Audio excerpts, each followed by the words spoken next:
You already did it. Not that one. Not that one.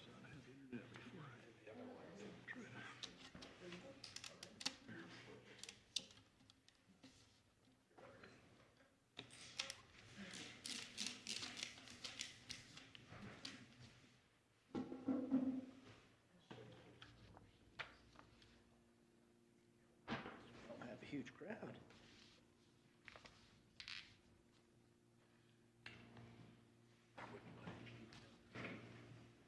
Well, I made that mention earlier. Connor said I was gonna jinx us. Yeah, I told my wife I thought I'd be home by 7, but We try not to say those things out loud.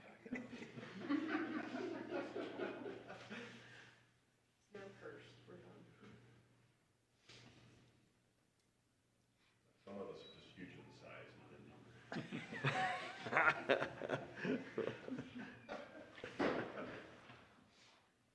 yeah, but now we have trouble rolling in, so.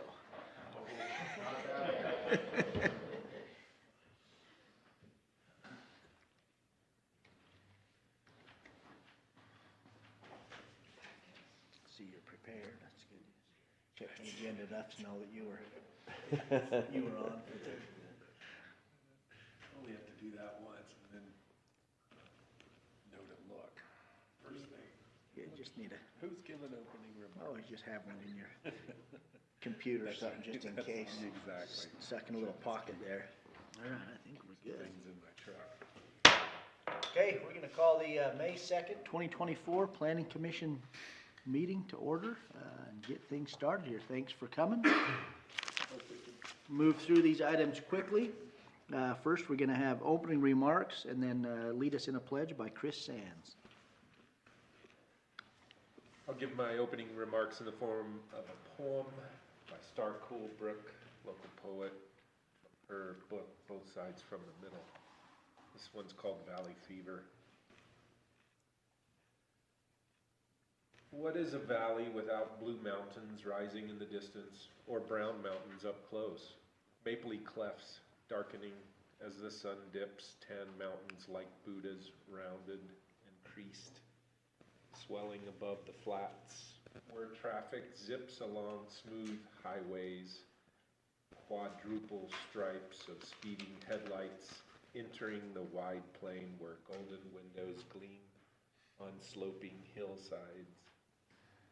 What is a valley without its bustling people, without spacious barns and cows lowing in the fields, pigeons wheeling from church steeples, songbirds trilling down at feral cats below the feeders, where the family dog wheezes and stumbles from sniffing up fungus, damp and drought, creating disease which smothers dogs in a matter of days. Does the fever exist despite or because of the people? What is this fever if not burning off like fires that blaze pines in summer, brilliant explosions we line up on sidewalks to watch from the safety of town, looking up to mountains of glittering ash, black as a sky of stars, each one with its own answer. So I remember those fires up on the hillside. Please join me in the pledge.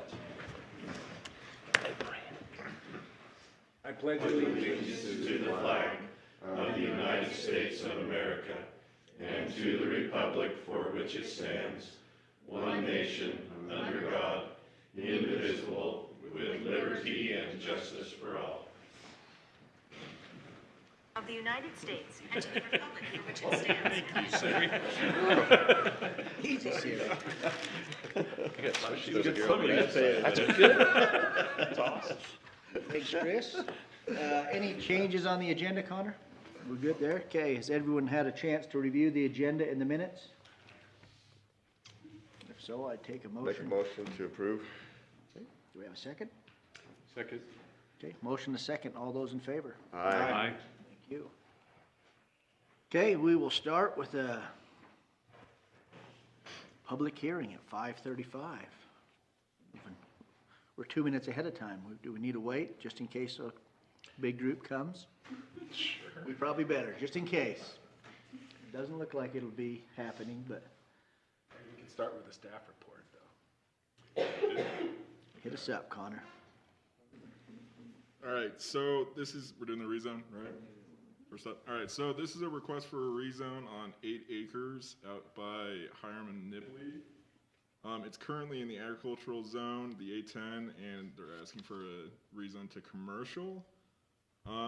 Keep in mind that although the same applicant applied for this with the CUP and this rezone at the same time, they're separate projects. So if you do change it over to commercial and the applicant decides to withdraw, it can still be used for other reasons.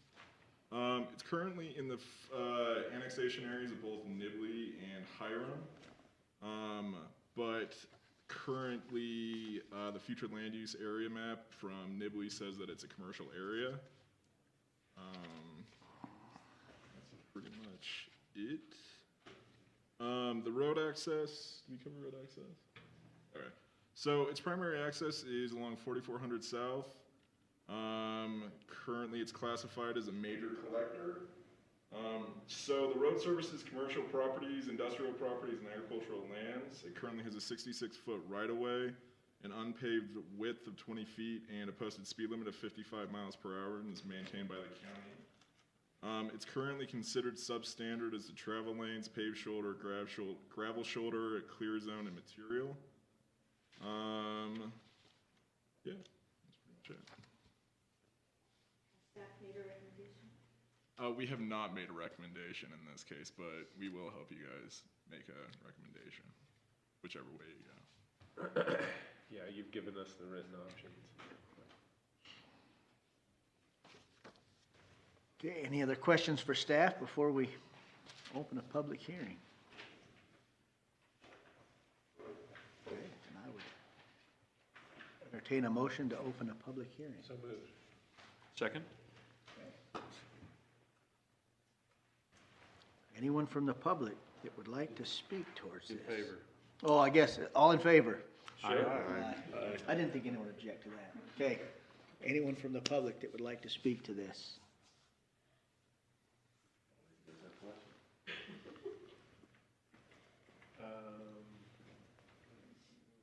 Yeah, I have a question for you, if you'll come up to the microphone so we get you recorded.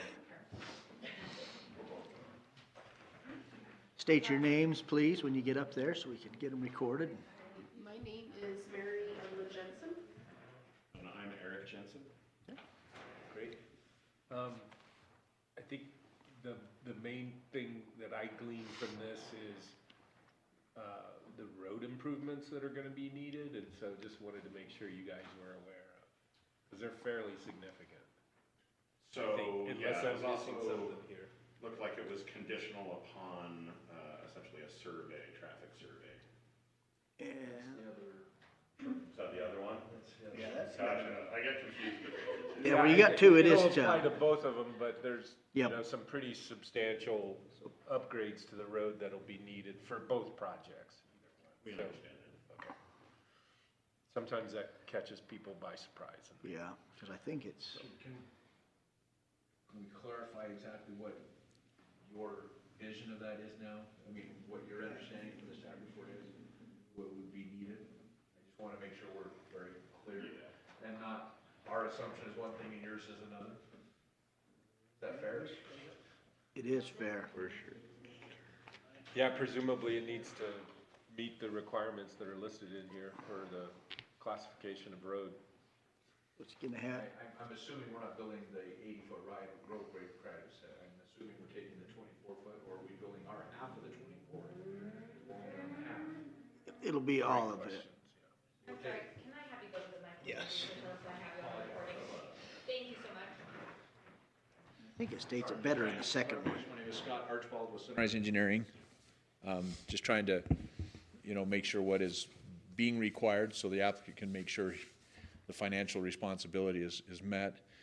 I'm presuming, yes, it's a major collector and they're wanting a 100-foot right-of-way, if I remember correctly, in the other applicant. But I don't think we're required to build the 5-lane highway right now. It's a dirt road right now. And so If it's a 24-foot lane road right now that's paved, are we paying our half of that, and the person across the street can eventually do that? Or what is the exact requirement being met?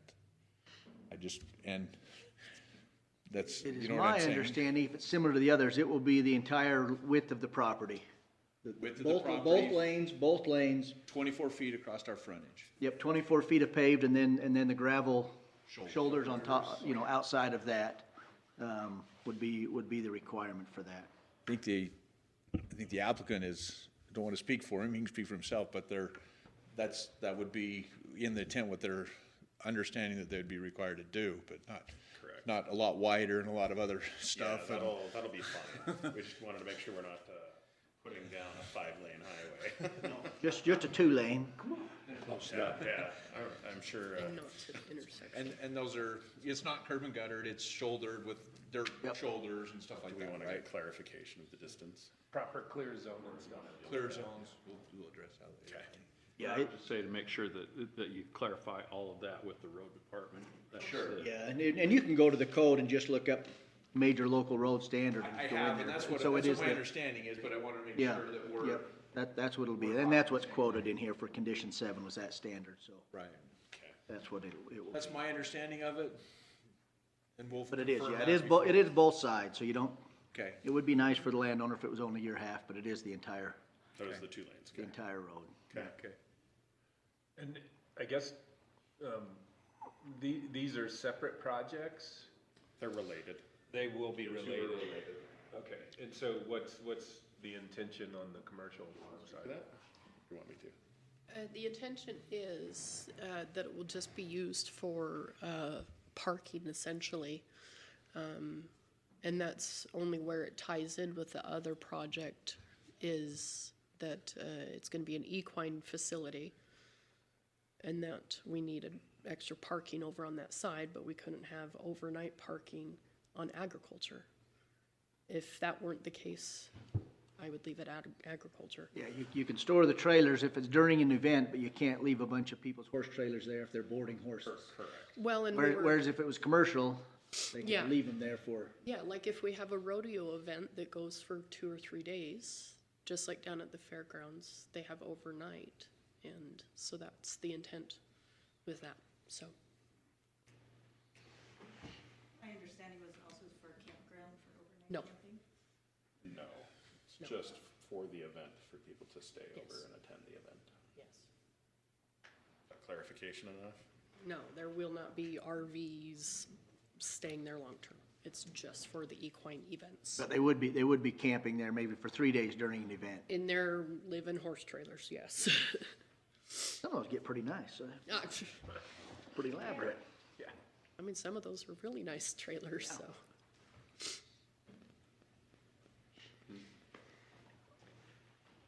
The only questions I have. Any other right now? Yeah, I think a lot of the others would come up more when you come back for the conditional use permit that's where most of the questions Yes. would probably come until we see a design to Yep. know what it is there. Yeah, a lot of the other questions.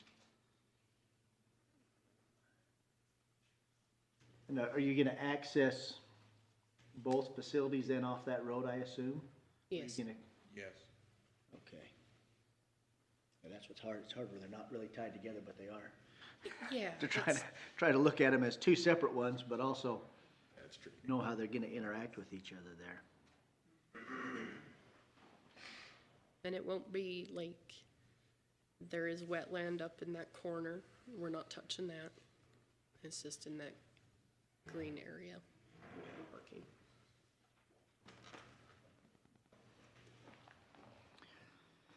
Okay, any other questions from? Yeah, you guys were good for right now. What's it? I'm just, I'm getting over a cold, so the less talking I can do, the better. I have one for you. So Connor, did you reach out to either of the cities? We did hire them, they're within that 300-foot buffer. Nothing, no response? And so Nibley has it as commercial in their future land use. What does Hiram have it as? Nothing. They don't have a future land use map, unfortunately. Well, that's good for them. At least one that we could find. Yeah. I even asked GIS special, I was like, hey, can you guys do me a favor? And they couldn't find anything, Nothing. so. Okay. Cause it's kind of midway between the two cities, Yeah. right? It's almost, yeah. That is the We're hard thing. directly 2 blocks like north of EA, or the old EA Miller's place. I mean, There's nothing. they're just right there. Yeah, it's half a mile from Hiram and a third of a mile from Nibley. Yeah. I mean, if you're going off of street addresses, technically it would be more Nibley. Spent a lot of time, Yeah. I don't think so. How do you anticipate, or like, how will you advertise your instructions? Do you have any preferred way that they're gonna go in and out, or will they take that 12th west or I think 700 west? I guess it don't matter. I think 12th will be the preferred, just because it is a little bit more maintained and everything, but Connor, could you zoom that out a little bit? They could take that Hiram. It's Yeah. not part of that, anything. I just kinda curious, Zoom out a little bit. little harder to find or get to, but And you're- it can be done. 700 is the one that's just to the east, right? There's Miller's. So you see Miller. Yeah, If they come off Third North and Hiram, they could just go down 12th yeah, just a straight shot. or 3200 from, well, They're gonna choose the easiest path. that's changed a little bit, but. Yeah, So you're aware that in that area, you know, the smells that they're taking, the waste from. oh, yeah, Super we are, we're White, gonna all add those to hills it. there. So, and the reason we ask is because this is an agricultural area, and flies and other problems. I mean, I recognize you have horses, Yeah. but it's not gonna be just like, There will be some other, there's gonna be some other fragrances. challenges you're gonna have. Fertilizer smells. Yeah. It smells. yeah, and that's not a big problem for us. I mean, we've been out there cleaning things up, and You spend quite a bit of time on the property, I right? do, because I love it out there, it's quiet. But frequently, Yeah. you know, the houses get built across from, and then within 6 months, you know, and we can give examples, they say, I had no idea there was this many flies. Yeah, and that's the thing with, hopefully with JBS being there and the water reclamation and everything like that, like, they're gonna already be aware that there's smells out there. So, yeah, and it's like those signs you see on Facebook, you know, this is agriculture, you will see and smell and hear things, so, Yeah, we don't think that'll be an impact to the business we're planning there. no. Just so you're aware. Yeah, nope. I'm born and raised from Cache Valley, so.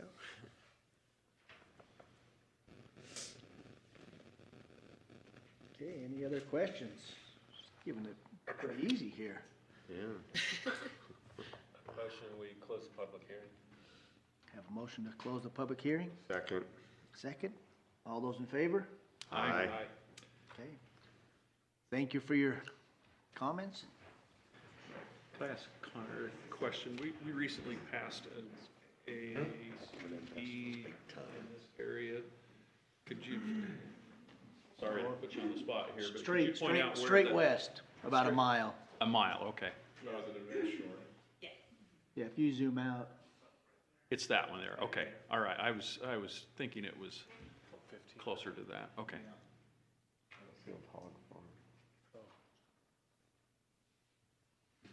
Okay. So if you click on, does it show that on the layer, Which, what do you want to show? on that CUP? And that was a CUP in A10, right? That was not a commercial.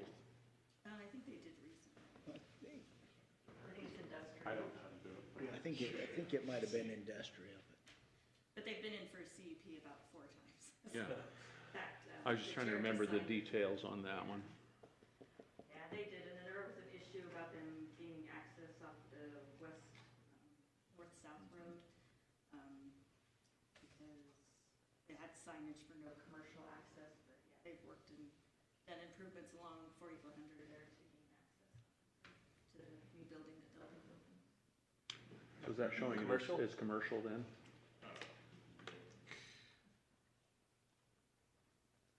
If you look at the rezone map that's part of the staff report, it will show that as a. think it is industrial. I didn't think I saw that one on there, but I could be mistaken.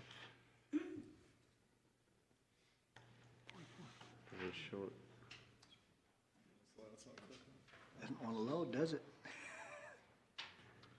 Spinning. We do the split screen. Oh, is it that one? So is it that one there? So on page 3, Yeah, okay. Yeah, it's that one. Okay. Thank you.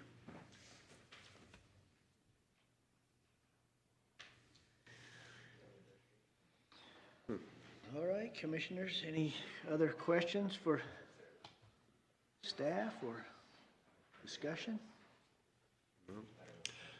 I guess I would just point out what I always do, that when we change a zone, we get everything that goes along with the zone and in the Them future. S stores that you're interested in, The what?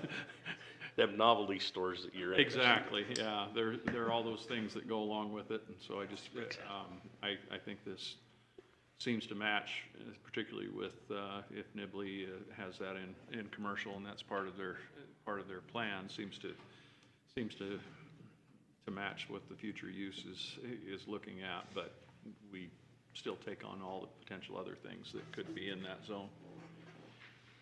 Mr. Chairman. Yes, sir. With Jason's comments, and I do appreciate them, I just had one question on that, though.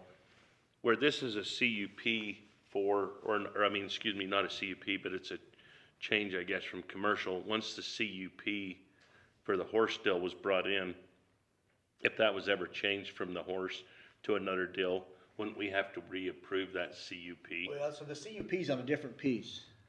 The CUP we're looking at next is on a different parcel. I'm assuming they will come back for a CUP on this parcel once the rezone goes But it was through. mainly in, I'm not addressing, I'm just addressing Jason's question. I guess I was wondering, if it's zoned commercial, or if the change goes through tonight, and then we put a CUP in place for a horse arena, if they were gonna try and change that to something else, wouldn't we have to see it first? But it kind of depends on what it is, right? Because some of those can be just a zoning clearance within that zone, and so. They wouldn't have to get a change the CUP? Some things are CUP, some aren't. Okay. Typically, most uses in commercial and industrial do require a CUP. So if they came in for the horse-related facility and then later left and something new came in, they would have to come back in for whatever use type they're doing under a new CUP. I think that was the question you were asking. Well, so does that kind of help Jason's question, though? I guess I would just, At that point, though, it's administrative versus legislative, where you have some Yeah. discretion here. That's really my point, is once, this is the legislative decision that we make, and that's the one where it's much easier to say no, right? Whereas when it gets to be that administrative CUP, it's shall approve is what the legislature's told us, and with appropriate conditions, and so our ability to say no changes a lot in taking this action tonight. And I'm not speaking against taking the action, I'm just pointing out the potential.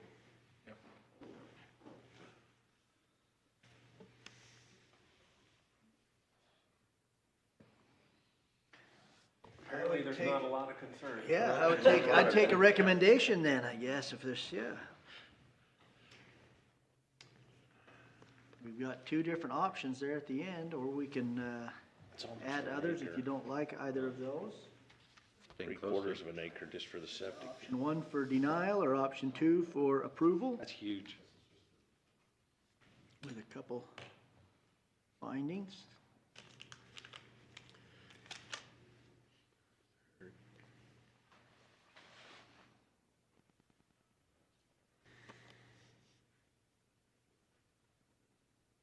Mr. Chairman, I move that we approve the Quarter Inn Ventures LLC rezone with the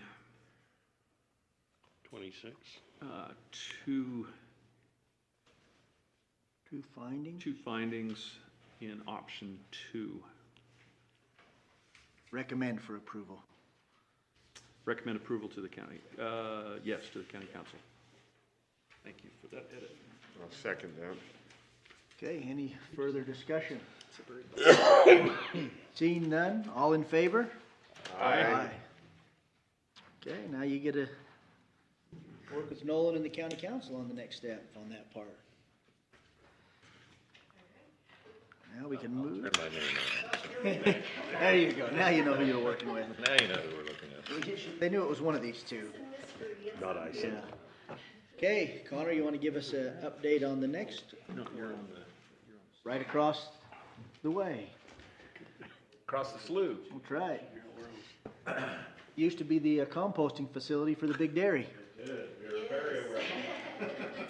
I remember when they had to put a berm along the river because they used to just run everything in the slough, and he was not very happy with that. There's still a whole bunch of stuff in the slough that we have to do. I'm sure, yeah. It's really quite sad. This year we had a little baby calf dumped in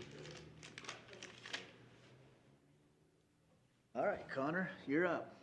All right. Baby cows, that's sad. I'm not gonna lie. Sorry, that threw me off.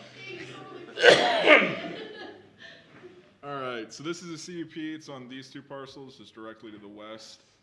So it's a request to operate a recreational facility and a boarding facility, use type 4100 and use type 6200 on 13.48 acres in the A10 zone. So construction, so it's going to consist of about 38,000 square feet of new structures. Outdoor arenas, one indoor arena, a stall, barn, announcer's box, a shop, storage, a single-family home, and 3 public restrooms plus some signage. The operation, so the anticipated number of employees will be 3 to 4.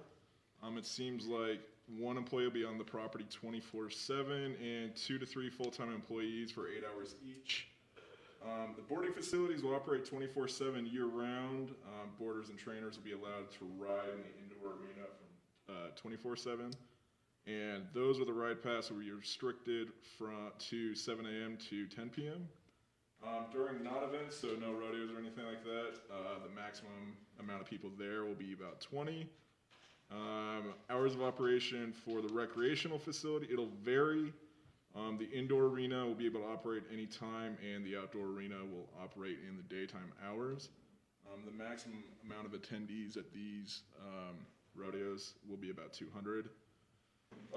Large trucks and horse trailers will frequent the property. Semi-trucks will visit the site to provide hay for horses, deliveries, and potentially cattle. Trucks, a skid steer, and or a tractor will be used to distribute the delivered hay throughout the arena, or throughout the facility.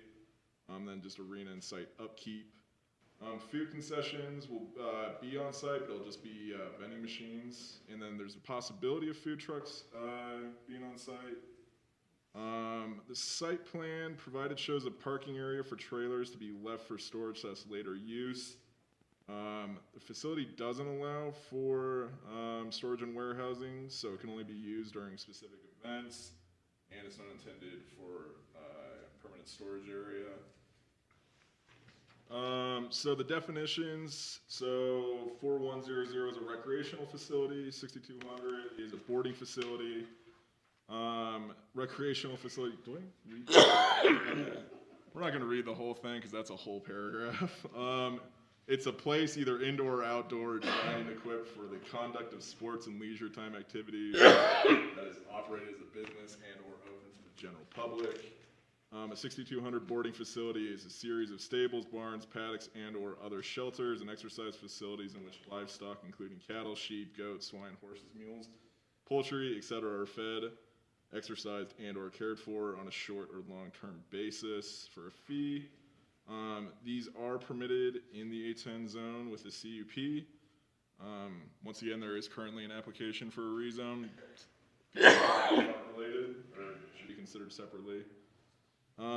So the 2 parcels to the east can't be used as part of this CUP without a separate CUP application or amendment. Prior to recording the permit, the applicant must coordinate with the Development Services Department Trails Division on establishing an easement for a future trail. So right there along the eastern edge of these two parcels and the western edge of the two rezone parcels, it's zoned for a trail, or it's indicated on the master plan for a trail. Is that gap?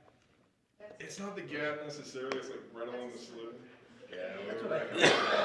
So I had a question on that one. So is that in the code that they would have to, so if the property owner does not want a trail ever on their property, why would we force them? I mean, I would say have the conversation with the Trails Committee. I'm not against trails, but I am against saying, for us to let them use their property how they want, we're gonna make them give an easement for a trail in the future that they don't have control over? Yeah, well, the master plan was adopted by county council, so in a section where we do compliance with the law, we do point that out. I'm sure they can contest it, and you guys can consider that, but again, it's on the master plan adopted by the county council, so we just have to implement what those policies and codes are. And they don't have to build it, but just provide the easement. It might be years down the road before it ever gets built. My understanding on the master plan, that's a proposed. That's what I It's thought. I don't not think a it was definite. law. I'm siding with you on this, that Because if so, we wanna reopen it and. we don't force somebody that their land has to have a trail. Well, again, it is a recommended condition of approval, so you can deal with it how you want, but When we get to that, I would. when we get. Scrap that. yeah, That's why I wanted development to comes check. along, that's when we are able to get these things, just like road improvements and dedications. Yeah, and I mean, the road improvements, I mean, that makes sense. We have to have that road, and trails are nice, but to say we're gonna go right through the middle of someone's property with a trail, and we're not gonna give you a CUP unless you give it to us, Yeah, it's also on the Nibley's master plan for that area. I don't, yeah, I'm not a big fan of that policy. I'm with you on that one, Nolan. But yeah, we can get, I just wanted to ask that now, so when we get to the conditions, to know if it was steadfast or not. Sounds like it's not. All right, Connor, carry on. Thank you. All right, so, health, welfare, and safety, the primary activities identified within the letter of intent will not constitute a risk to the safety of persons or property. It doesn't unreasonably interfere with the lawful use, of the surrounding properties, so long as the conditions of the CUP are met. So roads, so it's currently classified as, wow, I missed that, major local. So major collectors, so basically major collectors are meant to serve larger towns and or other traffic generators. Major local, let me back this up a little bit, sorry. So major collector roads serve larger towns and other traffic generators of equivalent inter-county importance, such as schools, shipping points, county parks, which are not directly served by minor arterial roads. Major local roads serve a dual function of providing access to properties that abut the road, as well as providing through or connection services between higher road classification facilities. So as same with the rezone, it does have to meet the standards of a major local. So basic analysis of 4400 South, basically it's classified as a major collector road, but it will need to meet major local road standards. It's currently 20 feet wide, has a 66-foot right-of-way, has no paved shoulder, has a 1 to 2 foot gravel shoulder, has 2 foot to 14-foot clear zone, is unpaved. Is currently considered substandard as to travel lanes, paved shoulder, gravel shoulder, a clear zone, and material. Applicant just needs to improve the road to a major local road standard. Part of this is doing a traffic impact study. Regional transportation plans identify 4400 South as a future arterial road with a planned 100-foot right-of-way. So the minimum required front yard setback will be 47 feet from the front property line. After any required road dedication along 4400 South, all parking areas and structures must observe this additional setback requirement. Parking, so use types under index codes in the 4000s, cultural, entertainment, recreation, and index code 6000, resource production and extraction. Require the approval of a parking analysis, so the applicant must provide a parking analysis. Fire control, the applicant will need to get in touch with the county fire district to determine any requirements from them. Solid waste disposal, the applicant indicated in their letter of intent that dumpsters will be collected, or dumpster will be located on site and collected. But a waste management plan will need to be provided for review prior to approval. Water, so this is a big one. The applicant must establish a public water system because they're gonna serve on average of at least 25 individuals daily for at least 60 days out of the year. They currently do have a water right, so they have a culinary water right with 1 EDU and 30 ELUs, equivalent livestock units. Septic, they have talked with Bear River, that should be on there. And then, so feasibility letter. So their feasibility letter from Bear River stated that at least 33,000 square feet must be reserved for the construction of a septic system. Currently, the site plan only shows an area of 6,360 square feet for the septic drain field and replacement area. So they're gonna have to work with Bear River to devise their site plan. Stormwater report, so known or reasonably anticipated detrimental effects.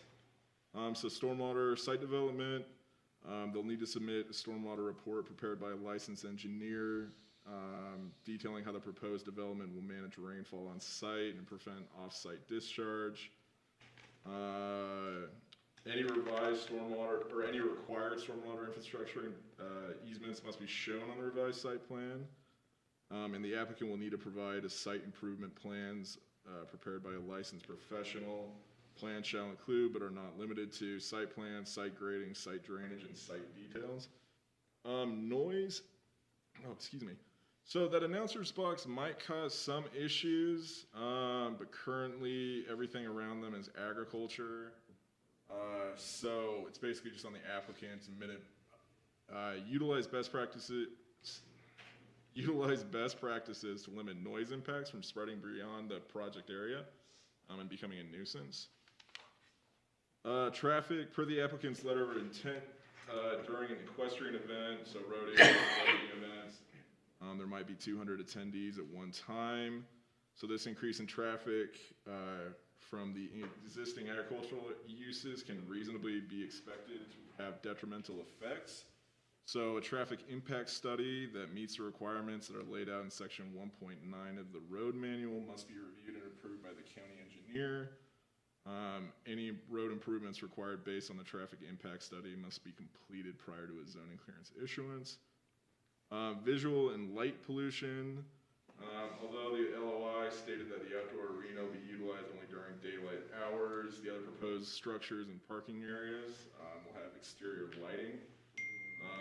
So a lighting plan must be submitted in addition to deal with all of that. So sensitive areas, there's currently some wetlands up along the side, and we can show them here in a minute. But we would like to have a wetland delineation study. Floodplain is basically all along there, so the applicant must obtain a floodplain development permit for any work being done in the floodplain. And then because the site is greater than 5 acres, base flood elevation data must be generated. Currently, there is some steep and moderate slopes. A geotechnical report for any development in these areas must be provided. A canal runs along the property line parallel to 4400 South. The applicant must ensure that development in this area did not impact the canal. So they'll have to obtain any required permission from the canal company prior to doing any work in these areas. We haven't received any public comment, and there's a full list of conditions there, and we recommend approval. With conditions, Can I, before you get started, can I talk a little bit about our legal, what we legally can do about the trail easement? Because you're right, under our code, it doesn't specifically state that we require dedication of trail easements as part of a CUP application. However, it is part of a trail master plan. And so the Utah Ombudsman's Office weighed in on this issue for a development within Nibley. This is an advisory opinion 199. So this isn't necessarily apples to apples. In Nibley, it was a small subdivision. This is more of a commercial development. But essentially, under Utah code, a county may impose an exaction if there's an essential link exists between a legitimate governmental interest and each exaction is roughly proportionate both in nature and extent to the impact of the proposed development. And so under their findings, just for this aspect, they wrote, so first, quoting from it, and the exaction advances in a legitimate government interest. First, the city is pursuing the legitimate governmental interest of providing pedestrian and recreation facilities as defined in the city's trail master plan. See Utah Code 10.8.8.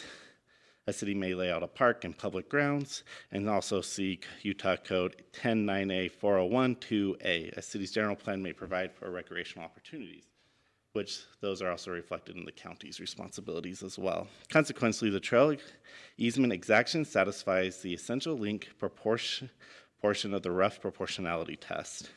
And B, the requirements to dedicate a trail easement across a proposed development satisfies the nature and extent aspect of the rough proportionality analysis. Moreover, a requirement to dedicate a trail easement within the subdivision is an appropriate solution to the city's problem of providing park, recreation, open space, and pedestrian facilities. Additionally, development creates a need for added recreation and pedestrian facilities, and dedication of a trail network addresses this need. Consequently, the nature aspect of the analysis is satisfied. So this isn't, like I said, this opinion is focused on one development, and obviously each development is a little bit different.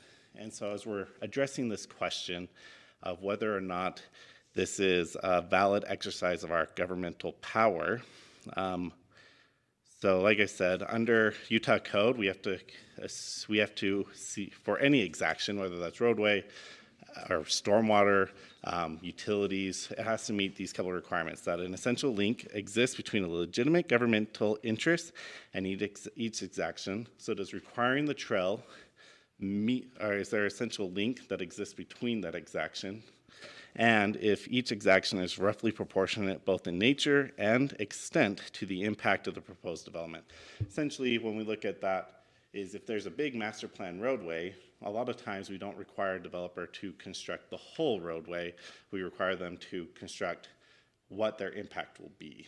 For example, the 4400 in front of their property is a good example of that. Their impact will likely require that there's two 12-foot lanes and a 4-foot shoulder because of the commercial aspect of the property. So we make them build that out, but potentially maybe not the full-blown, 4-lane roadway or whatever it may be in the future. We haven't dealt with this very much in trails. We don't have very many trails that go through a lot of our developable property. And so I think this is a question whether or not the county chooses to enforce this provision or not, or feels that this exaction meets those two standards set out by Utah law.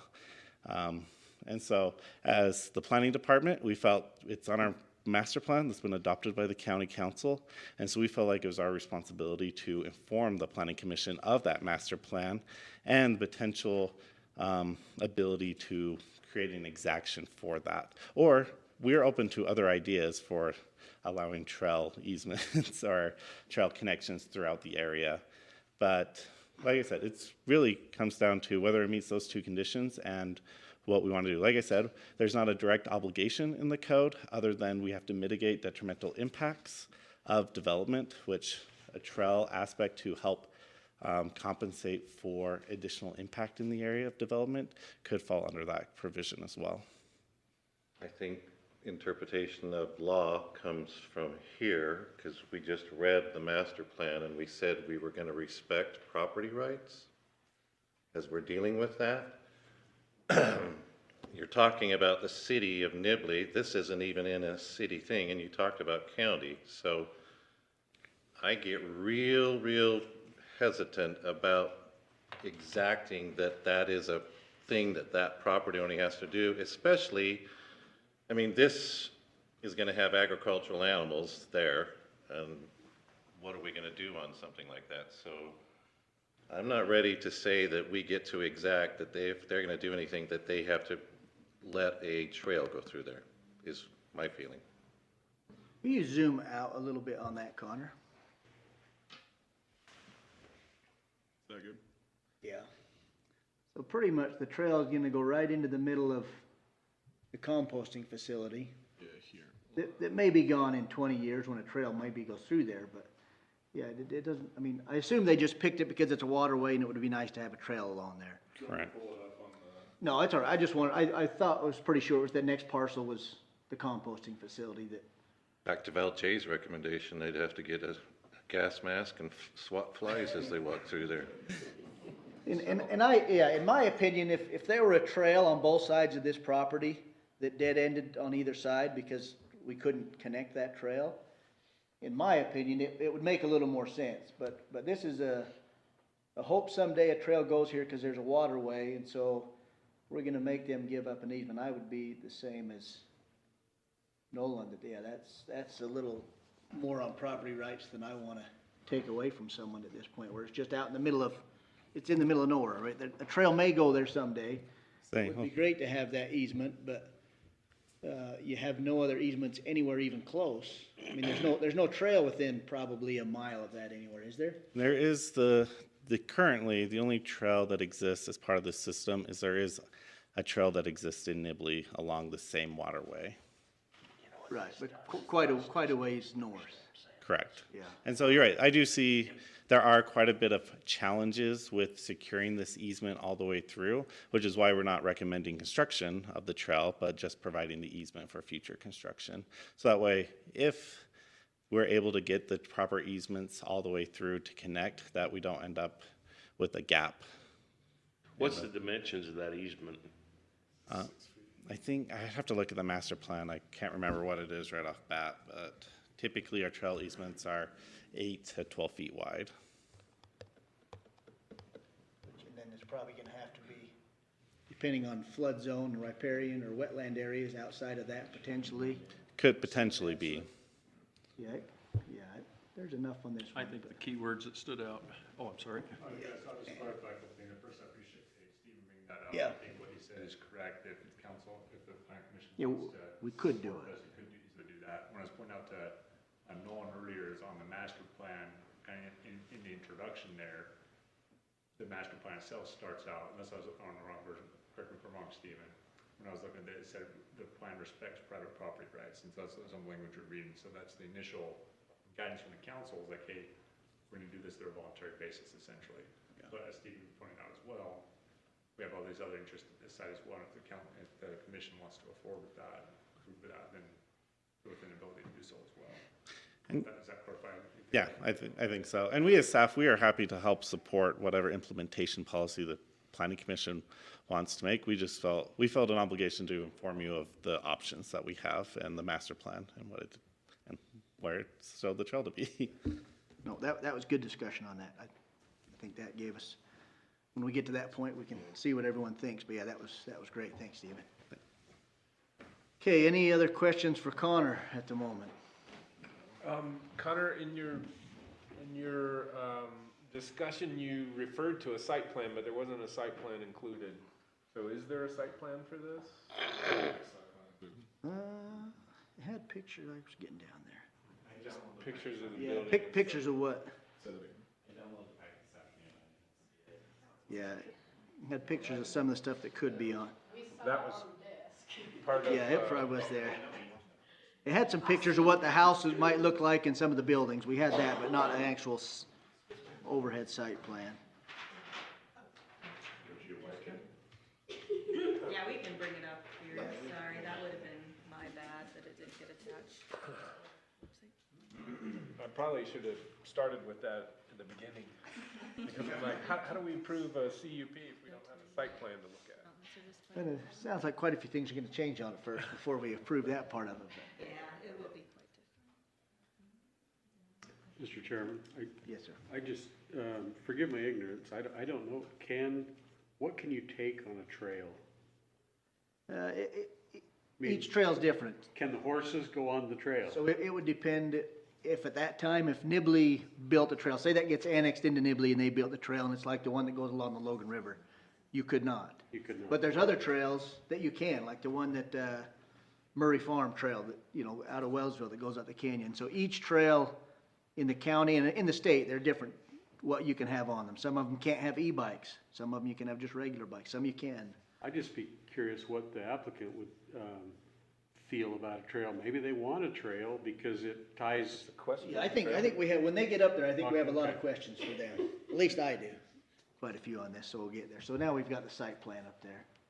It's not the most recent that they provided, but it was part of Yeah, it's the one they had in the packet originally.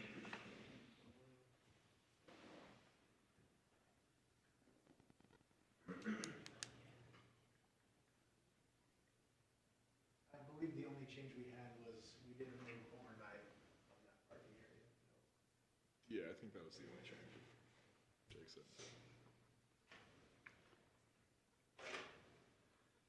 Where, just a quick question, as was pointed out on the septic, you were initially looking at maybe 6,000 feet, but now you're 33,000.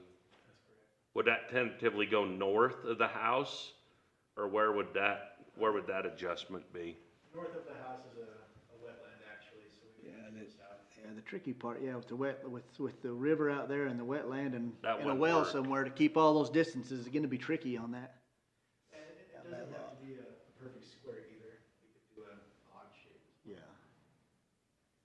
Plenty of open space that can be utilized, near the arenas and stuff like that, if we have to.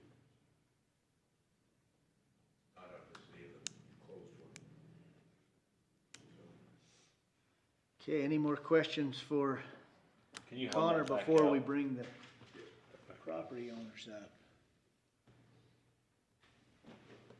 How far out do you want it? See the whole thing?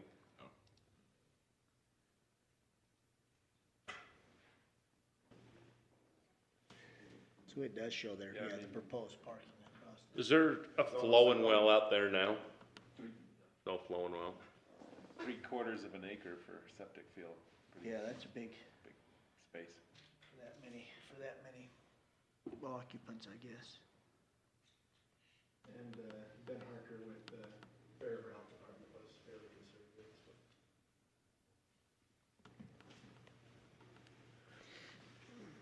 Okay, would you guys like to come up so we can ask questions?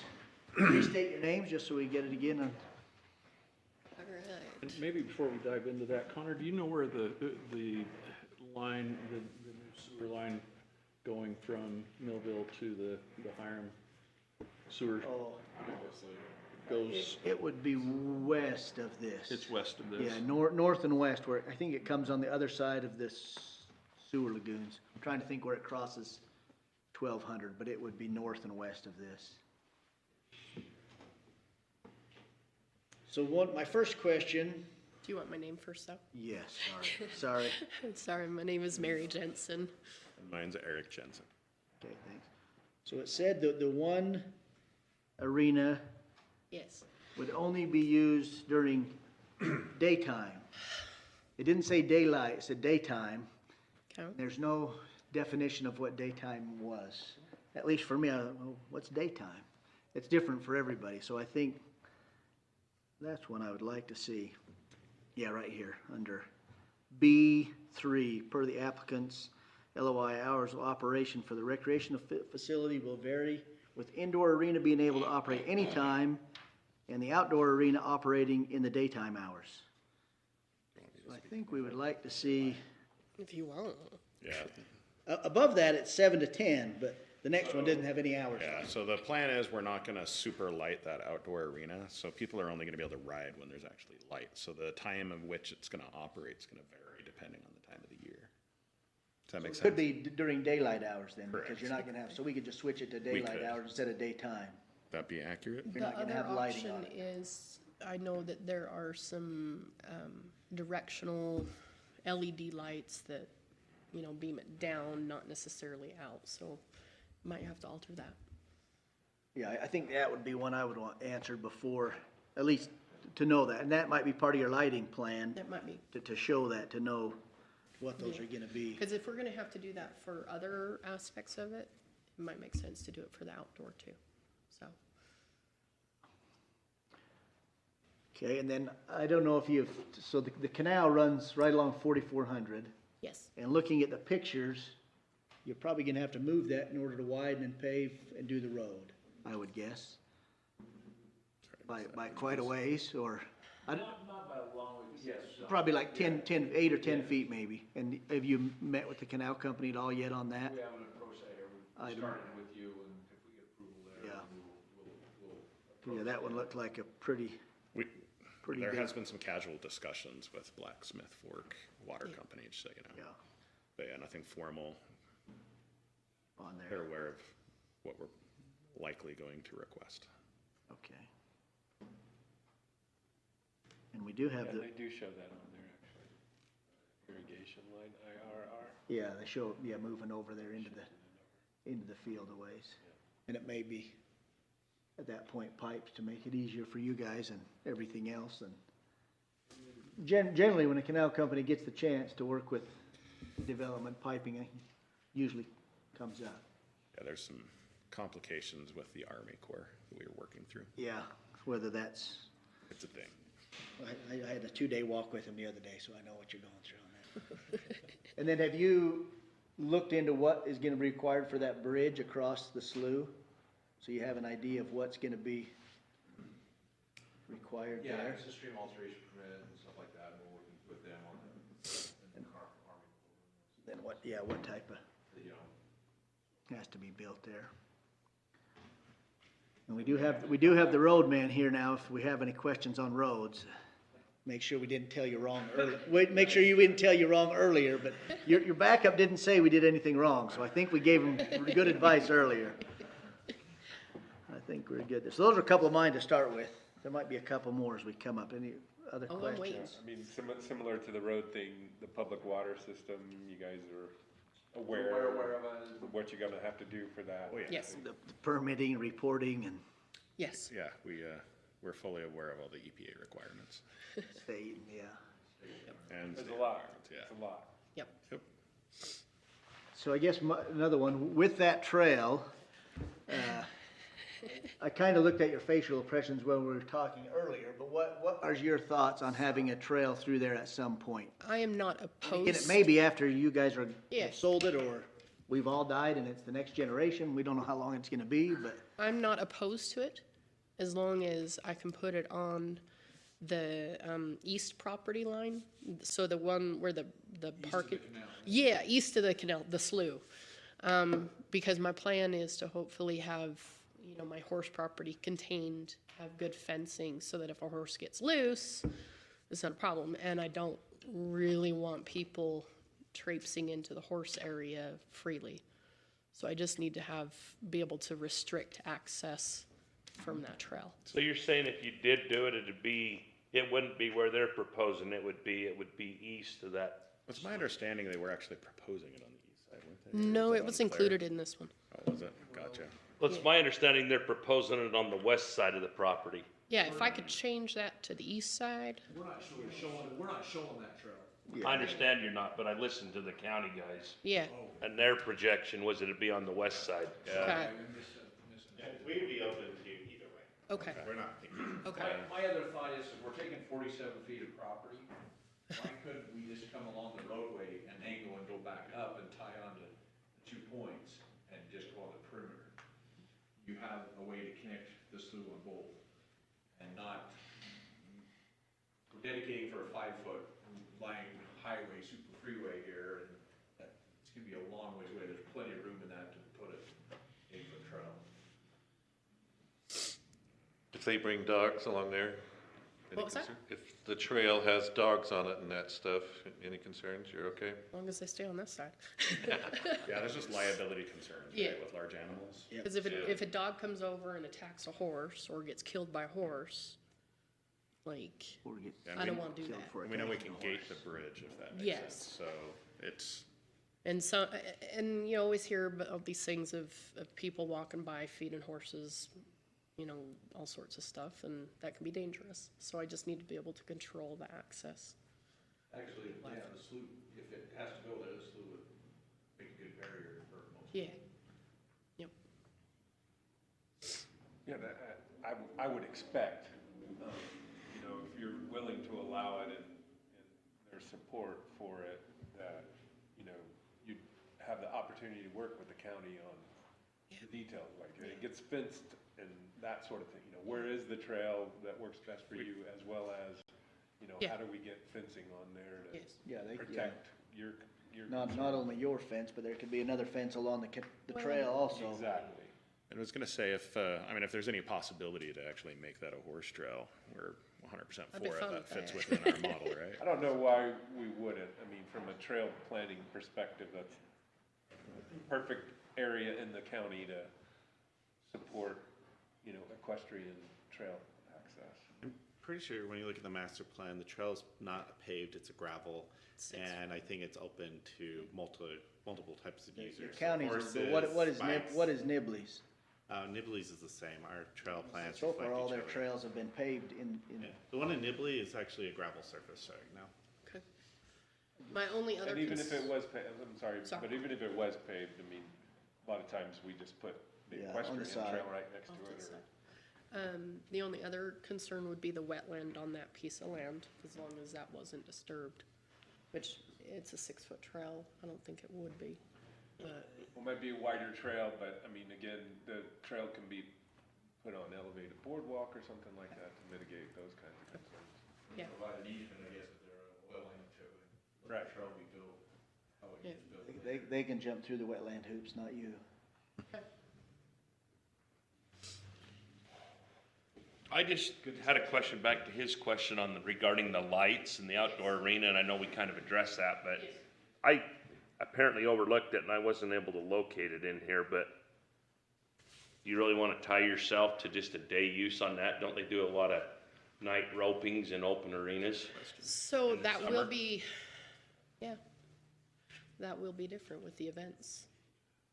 The only thing that we'd be concerned about is we're really trying to look at the no effect on the neighbor's lighting that was already mentioned, so I wouldn't, Skylight or dark skylight. They do, It has to be that anyway. I wouldn't wanna see you restricted on your outdoor Yeah. arenas because you said that, but I would be more concerned about that any lighting would just be non-intrusive to neighbors. I can take that. But that's, I don't know how the other commissioners feel. Cause you're gonna need lighting for your parking and transversing Anyway, around there yep. anyway, at night. When you look at the Wellsville Arena, they're lighted because in the fall, there's roping and Yeah. horse riding going. 5 o'clock, 6 o'clock, things are Darker. dark. And Yeah, there's a lot of ropings that go in the summer outside. Yeah. Yep, no. And I had one, I guess, we talked a little bit, trying to get back to it there on the noise with the announcing arena. Yep. To see how that can be minimized and if there's hours when that will be shut off or, because even though there's not anything that close yet, I know those announcing stands carry quite a ways. They do. Um, So typically roping events and stuff like that are held on weekends. I mean, I go to horse shows and stuff that do go till 4 or so at night, but typically ropings don't do that. They tend to stick to their schedule pretty good. And it probably wouldn't be any more intrusive than, say, a baseball game, or a football game. In fact, it'd be less. So I don't know, I mean, your definition of intrusive would be important to get. Yeah, I mean, yeah, it's the, there's not a lot of clamor here or whatever, and it doesn't appear to be many nearby residences or whatever, but it's coming, right? Yeah, And yeah. I think, And really at these, just, you know, for us, or for the county in general, like, we try to mitigate what is obvious if we can, Yeah. but, otherwise it's gonna be complaint based, and if somebody starts complaining about the noise, that's how you'll hear about it, I think. and the idea is that one announcer will be able to, that box will be elevated and be able to have a window into the indoor and be able to see the outdoor. And really all they're doing is announcing their times quickly. So it's not like a continuous, like, commentary. Like, we're not like, ooh, knocked over barrel. We're not doing that. we're just stating times, who's next, you know. Like a golf course announcing. Yeah, Hey, your tee time is at this time. like just real Except for the quick, western succinct. It's on the western accent. I live by Smithfield Golf Course, so I hear that. Yeah, 6 a.m. Yeah, I live three Someone else joined this. yeah, blocks from the county fairgrounds now, and I can hear everything they're doing over there. All the concerts, no concerts. all the demo derbies and stuff. No, and that's one of the big selling points to this is the fairgrounds are so busy that it really doesn't leave a lot of time for anybody else to ride or board or anything like that. They're packed. So, but I hope I answered your question. Commissioners have any questions? Well, this is a really aggressive facility to come into Cache Valley. You'll be bigger than what the university has right now. You'll be bigger than the fairgrounds. Yep. Fairgrounds does not provide nearly enough stalls. Nope. So there's a lot of events that would come to the fairgrounds because you don't have the seating for the big shows, but yet you would have the overflow. Right now, during the county fair, I manage the county fair. Yeah. So the overflow, we send a lot of people to Tremont. Yeah. So you would pick up a lot of that overflow, which is great. Yep. I think you really do need to have occasion there for lighting at night. Okay. Like your ropings, there's a lot of ropings go clear into the night. So I think that needs to be part of your provision, is to know that you're gonna have lighting. And that you're gonna do a lot of, you will be an overflow for a lot of Yep. fairgrounds activities, again, because we have seating. I say we, county has seating. Yeah, I think and we'll feed off of each other. You would, yeah, you really would. In fact, there's some events probably would go your direction, that would leave the fairgrounds, because of, accommodations you can provide. Yeah. On a private, scenario. Yeah. But, no, I think it's a very aggressive scenario. Yeah. And I'd like to see it happen. Yeah, I think that's really the only other thing that, doesn't seem like seating for 200 is enough, though, if you're gonna start putting on rodeos. Well, yeah. So I guess as you look at that, It'll be changing. Winter Rodeo over in Tremont, Yeah. Needs to have more than 200 seating. Okay. But I think they would, if you were accommodating this Tremont, they would want to stay in Cache Valley. Yeah, well, in the indoor arena, if you think about it, the indoor down at the fairgrounds, they only have. Well, there's no indoor, Yeah, there's no it's all seating, outdoor. there's no seating to Yeah. have So- a rodeo, or have a horse activity and seating, we don't have it. Yeah, potentially we could, run some movable stands and stuff like that, to be able to accommodate. And there's room to kind of play around that stall barn area, so we can add more stalls. So you're looking like the arena down in, Gunnison? I haven't been to that one. Yeah, you're not familiar with that one. Okay, because they've got seating down both sides. Okay. Permanent seating, but they're not real deep. Okay. Yeah, we've kind of toyed around with putting some seating area like above where the cattle would run down, as long as noise wasn't an issue, because sometimes with the cows, they don't like the noise. But If you go to the Pendleton stands, you sit right above the roping chute. they do. Pendleton was started a very long time ago. Long time ago, and I'm sure, animal It's the husbandry. best seat in the house, though. No, I think it's great. I think you need to look bigger, because I think you would, don't restrict yourself, well, my arena's only gonna be this big, and No. have seating for 200, when I think almost immediately you would see a need for Well, bigger it's, than yeah, that. it's not Do you really know even, what- oh, sorry. it's not really even the seating, because that's how many people are gonna come. Most of those are just the Riders. seating parts. Yeah. So I would think that might be one you wanna ask for a change in now, and so your parking analysis and all that looks at that, right? Is it 500, and it may be a while before it gets to that. Yeah. But otherwise, you gotta come back in 2 years and say, we're over our 200 limit already, we need an update. But if you're doing a study anyways, and you think 500 might be your limit, Lane will have a better idea how many people would come. That's actually one of my questions, you know what? We may wanna Tremont change was- that number now, and so you look at all that in your analysis, and it's addressed in your parking and all that stuff. Yeah. How would the commission look at it if we did like a two-tiered Fed study, did it for 200, but then we expanded it to 5, so you had both numbers. Yeah, that's fine too, because when you come back for the final approvals, working with staff, they can look at those. And then, okay, we need to do these improvements to go to 5. But then, because that's also gonna affect your septic system, right? You're gonna have 500 people instead of 2, and so all those things, I think it's a lot easier to look at them today than in 2 or 3 years, and now you're like, well, we want 500, but we don't have any more room for a septic system at this point. So Okay. I would, yeah, on Lane's advice. Mr. Chairman, I know we're not the health department, but I did have one question there, but this may be more to staff. So as we look at an event like this, and I mean, even the fairgrounds, even with their bathrooms, they still have porta potties. Yeah. So how does the Bear River Health Department, or how do we look at this on requiring the septic field if they were to bring in porta potties for an event? How does that come into play? Mass gathering permit process. Because that could alleviate, I mean, if they're building a 33,000 square foot septic area for 200 or 500 people, that's gonna maybe be there 20 times a year, why not just bring in porta potties for the difference? Sounds like the permit might be different.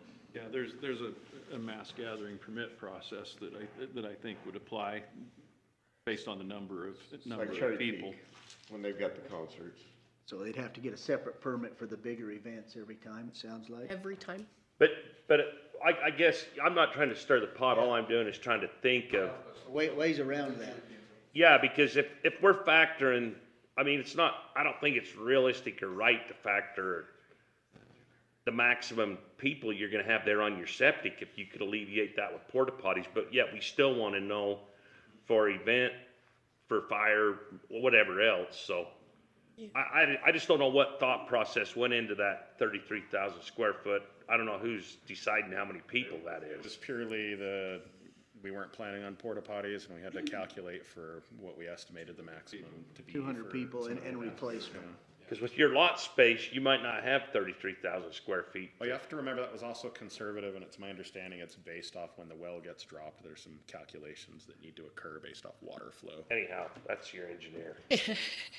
We'll fine tune it, work with the health department, and meet the requirements.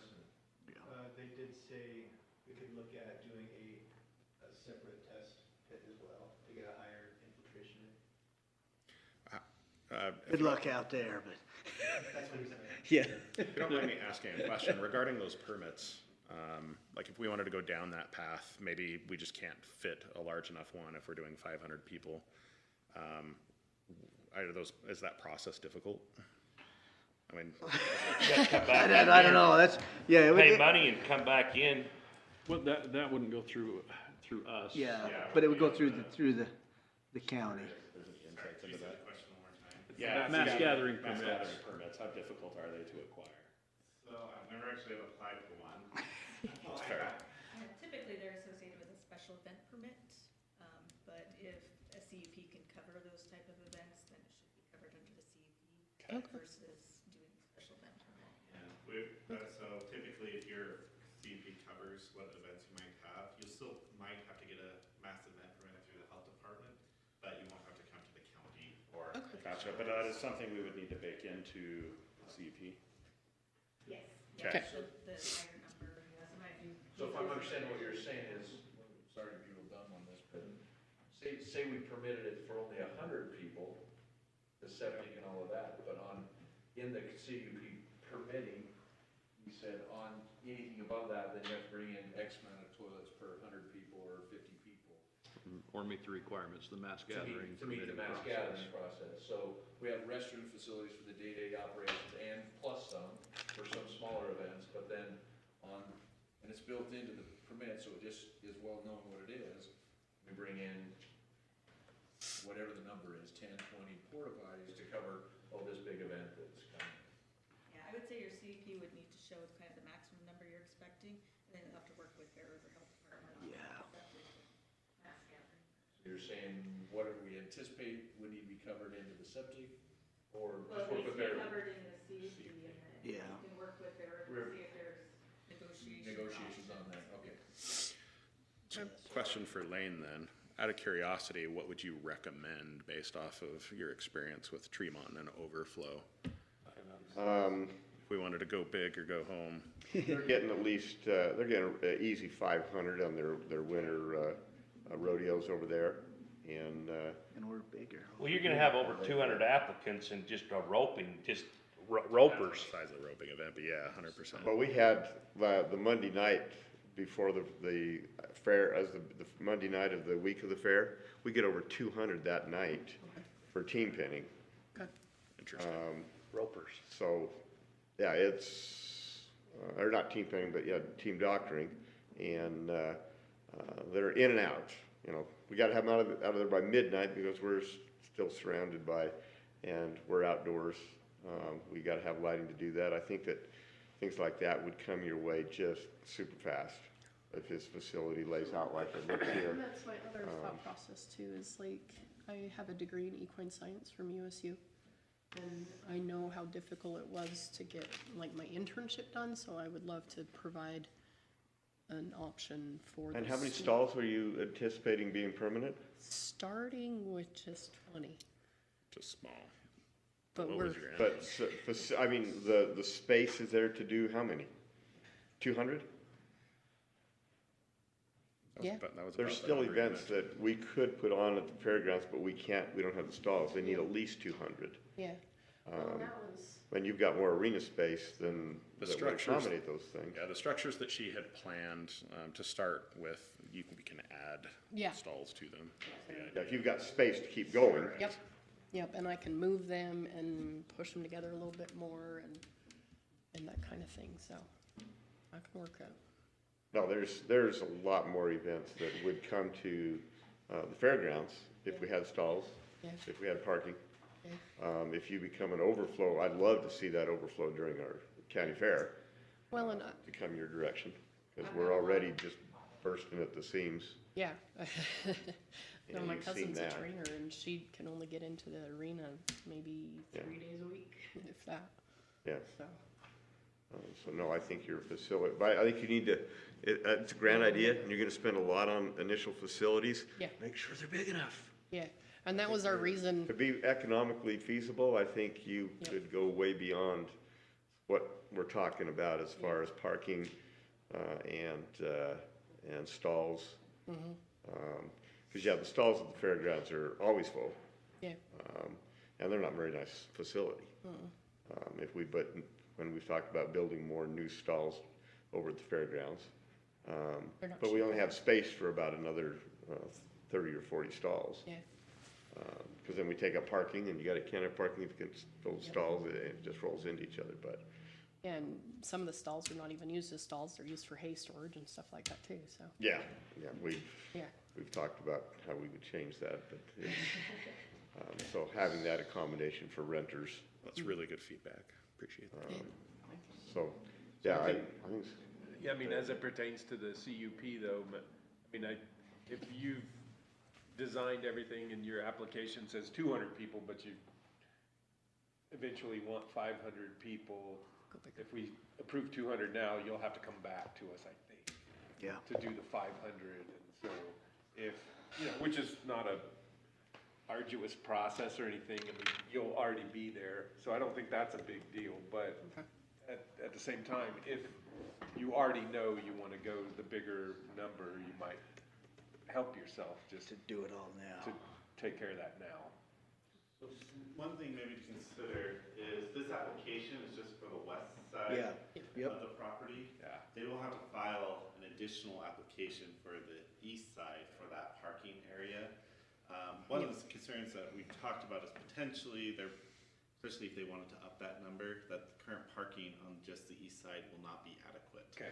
And so when they come in with the west side, that is something that could potentially be considered at that point, or we could potentially, I mean, if the applicant wanted to wait and come back with everything at the same time, Yeah. and then we look at the whole thing, we could table it until that's ready, or we could approve the west side now, but like I said, right now, I don't know if their parking would meet the 500 without that. Yeah, Yeah, especially when 200 of those might have a horse trailer. Yeah, that's a thing. I did kind of think that if 500 was what you wanted to consider for us now, then it probably means some redesign on the site plan and stuff, Yeah, just might to have show to. that it can accommodate that. Okay. Yeah, I might have to go look at like the Golden Spike and Tremont and all that and see kind of how big their areas are. No, I didn't think of it earlier, but now seeing the well there, and I guess you'll get it all checked out when you do the, public water supply, but I just wonder if there's gonna be any concerns where that has been used for a unlined composting manure storage. It was basically a manure pit for 20 years. Well, yeah, some of the They've also requirements. stripped it, so. Yeah, some of the requirements with those public wells include, like, they've got the cement layer basically Yeah. that's required to go Casing so all the far way around. down. And I mean, you'll be testing the water all the time, yearly anyways, and sending that in, but just thinking that had a lot of manure sitting on it for a long time. From that location a little bit, you know, if the rezone goes, we've also to be considering pushing, get over in the corner of the parking a little bit farther away from things. So, Yeah. and upgrading, so. Yep. We're, it was some discussion we had today. So, you know, if the other side gets rezoned and stuff like that, and then we can approve it, but I can see that happening very likely. So is the water source protection just the 100 feet around it? That's your first zone, and then you have 3 other zones for, public water systems. But they typically go up gradient, going down gradient isn't much larger than the 100 feet, but they go up in 250-day time of travel, 15-day time, 3-year time of travel, and 15-year time of travel. And there's different requirements in each zone, but the first 100-foot one is the most restrictive. That's why we would consider possibly moving to the other side. Get away from that. Any other questions for the applicants? Well, we've kept them up there for a little while. A lot of questions. Yeah, the Blackhawk, as I said, Gunnison, it's the Blackhawk Arena in Salina. If you haven't seen it, before you start building it, go look. Take it down there. It's been a while since I've been down there, so. Sits up on the hill, south end of town, but, I'd suggest you go take a look at that. Not that it's ideal, but gives you some idea of seating indoors. Yeah. I Their was at- stalls are, I mean, they're up on a hill, and they got stalls over here, and the arena up here, and drive up the hill to get to it. It's pretty screwy, but Yeah. they keep it pretty well used. Sounds like a really good exercise plan. Yeah. That's why you have a horse. Yeah, that's why you have your horse. Oh, gosh dang it, except for, I'm gonna be the grunt worker, so it'll be fine. You can get a golf cart. Oh, Okay, I think I need that's that all we golf have for cart. you guys for right now. Thank you. Thank you. Great. All right, commissioners, any further discussion on any of the items? I think it's a neat plan, and there's a lot of conditions there that have to be met, which makes it pretty expensive. But, I'd like to see a facility like that in the valley, if they can meet those conditions. I think it's the right location. I mean, we've talked about moving the fairgrounds. Yeah. And, you know, there's not many places in the valley you could move the fairgrounds to, except that part of the valley. But we don't wanna move it out there, because of all the other amenities we have at the fairgrounds right now. It would be super expensive to move all of that. But I think that's the right location for this kind of a deal. The only item I would have, and this, you guys can decide if you like it or not, but on item 6, the trail one, instead of making that a 100% requirement, adding the if agreement can be made with the landowner on a trail easement. And so that if they can't come to agreement on where it goes and how wide it is, that they don't have to give it, but they're gonna meet with the trail commission or the trail division, and if they can come to agreement, that sounds like they're probably willing to do it, but if something comes up, it's not gonna kill their project over something that may not happen for a long time. That would be. Support that as we, as we looked at what the ombudsman's opinion was on that. They talked about the essential link, I think, was the terminology that they used in there. Well, I don't see that as being that essential link, so I don't like the idea of throwing an exaction in here just because it would be nice to me, there needs to be some compelling need for that before we throw an exaction in. So would you propose that instead of saying must work with, would you still leave it in and just say applicant would have the option, or would you take it right out? No, I think I'd leave it in that they're gonna meet with the trail division still, that they have to meet with the trail division, and if an agreement they can come upon an agreement for a proposed easement and they're willing to do it, that they can give that, but it's not required to give the final easement. But they're still gonna meet with the trail division and see what the trail guys really want, what it shows on the plan, what it would look like. I mean, hypothetically, right, we don't know exactly what the trail would be. Some of their concerns, you know, are they gonna put in there that it will have a fence on it because of this, and the county or the city at that time is gonna pay for that fence? So some of those things that were some questions they had could be discussed, and if they can't come to agreement, they wouldn't have to give that easement. But if they can, then the easement's on there and we've got it. So you just leave it in and just say, Yeah, if, they'd work with the Trails Division to establish a Yeah, I potential. wanna see that. I wanna see No, that. I didn't wanna put all that It's a in there. condition. Stephen, yep. Conceptually, we're perfectly fine with that, and so we're more than happy to try to work and find a good solution to And I think address that the- goes in with our master plan statement, right? We're not taking, we're still supporting property rights. They get the final say, and if they're willing to do it, it's great. Yeah, put so it we're, in there. like I said, we're perfectly happy with that type of So solution. we will reword that so it says that, but you guys will have the final decision if you wanna put the easement in or not. Cause I didn't record how I said it. You can re-listen to that and put it in there. Yeah, I just want to say before we get too far down doing all these conditions, did you want to go forward tonight with what you have proposed? Or would you like to continue it so you can do your site visits? Yeah, just so you don't have to immediately amend it. I think we'll come back. Okay. Good. So if that's the case, yeah. We can continue it then. Give you up to 90 days, is that typically what we would do? You don't have to wait 90 days. It gives you that much time. And by then you may know too if the rezone's gonna go through, and give you an idea if you wanna do all the larger at once and, We'll do a little homework on the 200, 500 numbers, and a couple other things. and the special use permit, the big event permits and some of that. I think for your deal, you need to be at least 500 or you're gonna be back here quicker than you wanna be. And you've been enjoyable, so it's not that we don't want you back, but. I was starting small because I was like, hey, if this completely bombs, I'll just start small, we don't have to. But if you approve it for big, you can still start small and work up to it. We just would like, just a phasing plan, that's all we need. Yeah, and that we do a phase plan. So I will say, I do have a slightly different opinion on the trail issue and that sort of thing. I mean, I do see it's very similar to roads, as far as public infrastructure goes, and you gotta start somewhere. And so I was grateful to hear the willingness to kind of consider, that and working with the county. And, granted, we're just talking about an easement for now, and it may be 20 years before the trail can ever get completed, but if we don't start somewhere, we're never gonna have a decent network that folks can use. And I do think it'll be a benefit to your operation and stuff like that, and I think making it an equestrian component would really be, kind of a unique feature that ties into your private operation and everything like that. So there could be some benefits, and I also recognize the challenges that other commissioners mentioned tonight. So having said that, I'd make a motion that we continue this item up to 90 days. Second the motion? Motion and a second. Any further discussion? All in favor?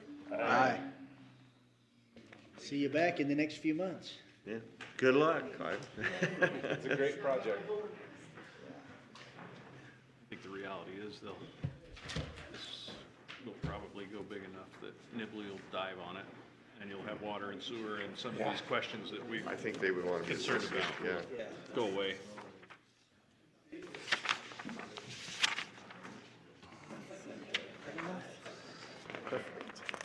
Thank you. This seems relevant. It was a pleasure, thank you. Thanks, guys. Good luck.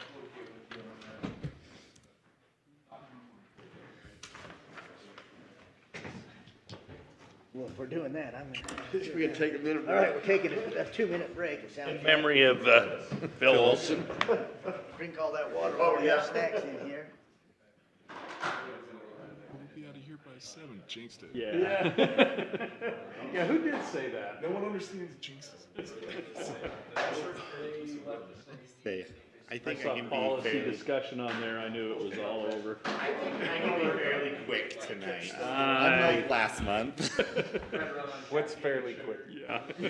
You know, it's all relative. The definition I mean, there. you know, this meeting's gonna wrap up fairly quickly, but that's still an hour away. Like, you can ask my wife what fairly quick means when I start talking about planning. We're on a 2-minute break. Okay, Matt, go way back.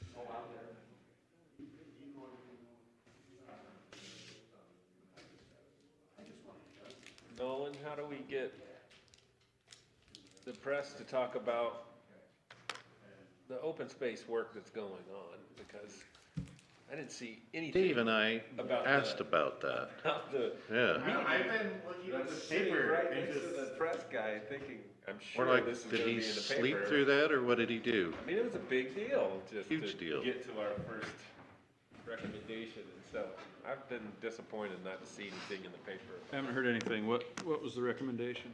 Just to, approve the first application, which is the Elkhorn Ranch, so Joe Furman's place, to move to the second phase Okay. for considering, I thought for sure it'd be in the paper 2 days later, yeah, especially because everybody's positive about it. yeah.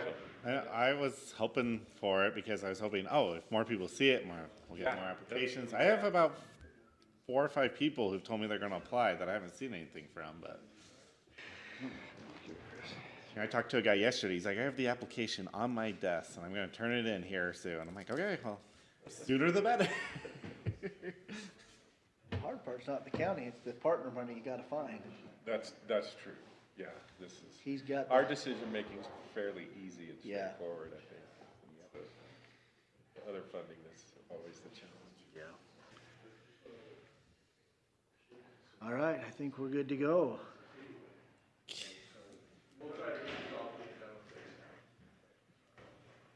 Just running back. You guys are too fast.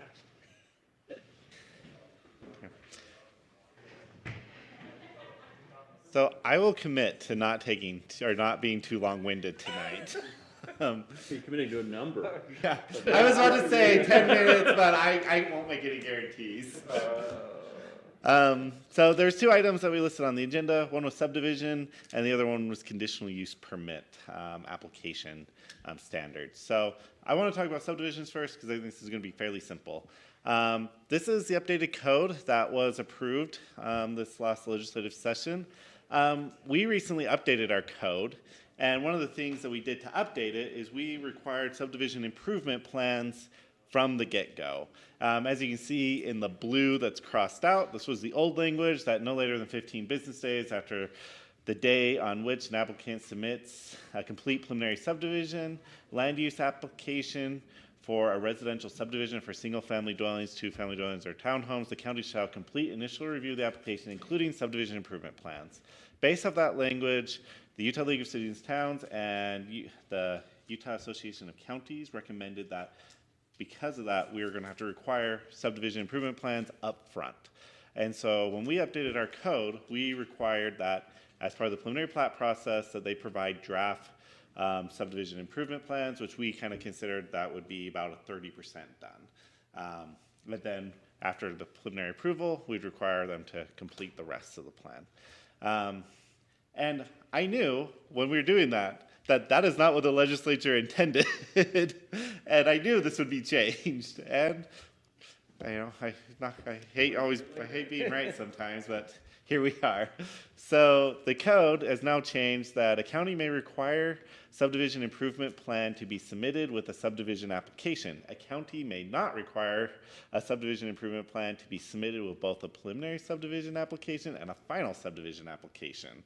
And then the review cycle requirement of this section apply to the review of a preliminary subdivision application if the county requires subdivision improvement plans to be submitted with a preliminary subdivision application, or to review a final subdivision application if the county requires a subdivision improvement plan to be submitted with a final subdivision application.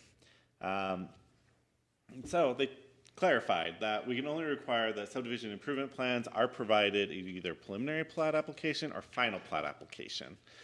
So after some brief conversations with staff, what we would like to do is require that we get the full subdivision improvement plans at final plat application. And we feel like this is probably the best case. I mean, this is what most jurisdictions were doing before anyways, because really what it does is it allows an applicant to come in and provide a layout and a general design of what their subdivision is going to look like, what infrastructure is going to be needed, but without having to go through the full design process before they even have preliminary approval. And then when they get preliminary approval, that's essentially a ticket to go and spend spend your money and get this designed. And so we've done a brief, I've put together a brief code amendment. It's pretty simple. This is the first change that we'd look at is, this is under our preliminary plat application process. Instead of shall provide a draft subdivision improvement plans, I put shall provide a layout of improvements, including but not limited to the following. And then we have the right-of-way location, size of existing proposed culinary waterways, proposed stormwater drainage systems, layout of proposed power lines, and then I took out all other plans required to construct the subdivision. So essentially, this is kind of what we were doing beforehand, but we took out the subdivision improvement language. And then the other item that, one of the things I changed up front is when we define this, this was also something for review cycle. We took this definition from the state, and there was actually a lot of confusion about this when the state passed it, whether the review, because it was written the review cycles is really geared towards improvement plans, but it made it sound like for the full subdivision process, you can only look at the thing 4 times, even though really you could tell the intent was just for the improvement plan. So they clarified that in the code, and so I just added a line that the review cycle as defined and used in this chapter shall only apply to the review of a final subdivision application, just to mimic state code. And then the only other change, real change that we did I go past it? Nope. Is under here. We just, following approval or approval with conditions of a preliminary plat, I took out improvement plans. And then just the subdivision final plat and improvement plans shall be subject to 4 review cycles. So those, we will still take these through legal. Full staff hasn't had a chance to sit down and review this exactly, but I just wanted to propose this is the direction that we're heading, and wanted to get any feedback from the Planning Commission before we went full bore on it. Well, it makes sense. I mean, there was a review 4 times, right? Mm-hmm. Is there a time limit? 20 days. 20 days before the final plat has to be in? So, well, for the review cycle, essentially, when we get the final plat and improvement plans, that we'll have 20 business days to review and respond to those plans. And we'll still have to, one of the big changes they did to the code last year is we have to provide an itemized list of changes they have to do to the plat and construction drawings or improvement plans. And then they have 20 business days to respond to those. And if they miss that, then we get an additional 20 days when they apply. So instead of 20 days, we'll have 40 business days. We try to provide incentive for them to respond quickly. And so after we get the preliminary plat approval, I believe they have a year to submit the improvement plans and final plat application. That's the part I was looking for, based on who they get professionally to help draw that up or whatever, so. Yes.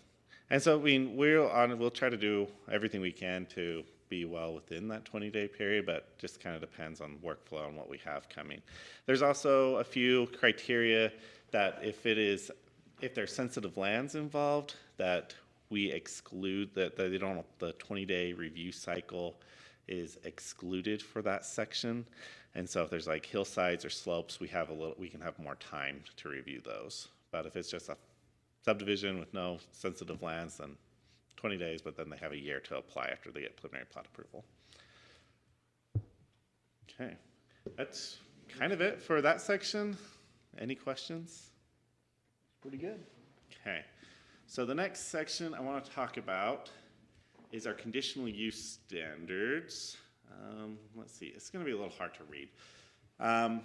So this is actually something that I've been a little concerned about just because of some recent changes in the code through the last few years to the conditional use standards that the state sets out.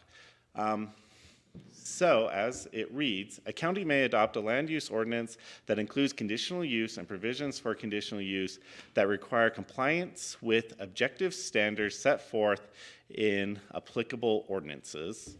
And then under 2A, it says a land use authority shall approve a conditional use if reasonable conditions are proposed or can be imposed to mitigate reasonable anticipated detrimental effects of the proposed use in accordance with applicable standards. And then the requirements of subsection 2A to reasonably mitigate anticipated detrimental effects of the proposed conditional use does not require elimination of detrimental effects. And then let's see, I think it's C. If reasonable anticipated detrimental effects of a proposed conditional use cannot be substantially mitigated by the proposal or the imposition of reasonable conditions to achieve compliance with applicable standards, the land use authority may deny the conditional use. And so this has came up a couple times when we've debated what should the sound be, what type of nuisances, and what are the detrimental effects of a use. And we've debated a little bit in here, what are those? What are dark sky standards, or what decibel levels are appropriate, or even tonight discussing a little bit about active transportation corridors. And we have some standards for some of these, and some of these are maybe not as clear as others. So one thing we'd like to do is go through our conditional use permit code and create some of these standards to help provide more guidance. I mean, this is kind of a double-edged sword, though, as we go down this path, that as we create standards, when they meet those standards, then we have to approve it. However, if we don't have standards and we feel like we need to instigate a condition, they potentially could sue and overturn that condition. And that recently happened to Moab City a few years ago. And so that's kind of where I want to kind of begin the conversation. And one of the things that we'd like to do is right now, the reason I passed this out, we asked engineering to go through, this is actually Ken, you can thank him for this beautiful piece of art, about what we would want to look for in an application. Because one of the things right now, we don't have any application standards, and so we would like to go through, and we've put application standards on our application, but it's mostly, we've kind of created them based on this is the minimum we need to actually review an application to see if it complies with our code. But then we'd also like to talk about a couple other things. And so, like I said, I'm not going to be long-winded, so I'm not going to go through everything tonight. And so the document that I sent you, I provided I included the list of stuff that's currently in our application form. But then we're also wanting to look at potentially other issues. So describe standards to govern or mitigate detrimental effects, so light, noise, traffic, active transportation, fire code, potentially landscaping and buffers. Right now, the Planning Commission has wide discretion on whether or not to require fencing or buffering. Maybe we want to address that to see if there's any circumstances that would trigger it automatically. What do you mean by buffering? Right now, the Planning Commission has the ability to require fence or berming. Some more, I think screening might be be a Yes. better word instead of buffering. That's what I was hung up on. Okay, yeah. So landscaping and screening, maybe? Yeah, landscape screening. Buffering, when I think of a buffering, I think more of like a setback. Setback, okay, yeah, so landscaping and screening, and then, I thought the list was good. yeah. So- There is buffering, and you correct me if I'm wrong, but for our facility in Hiram, we can't store any materials like so far, so we have to buffer from our property line to stockpile of material. Right. So there is somewhere Setback. That is, That's more in the commercial and industrial zones, yeah. Then there's additional standards for screening that if it's adjacent to an A10 zone. And so these are kind of the, where we wanted to start and potentially bring in some ideas. Connor's actually gone through and done some research on noise policy already. And so we're about ready to bring that forward to allow you to have some feedback on it.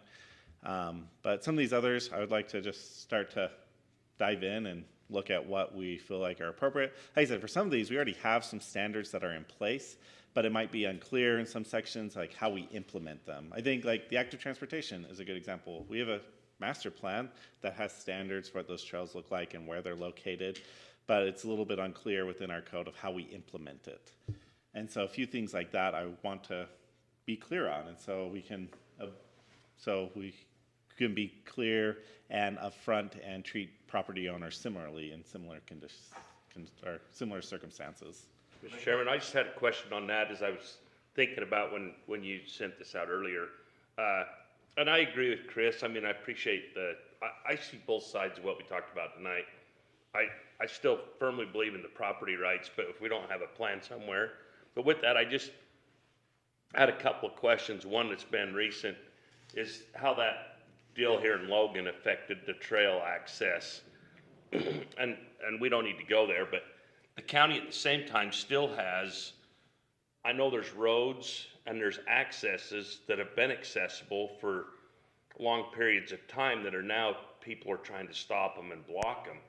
And so I feel just as important as thinking of what we're gonna do in the future is maintaining and keeping open what we have.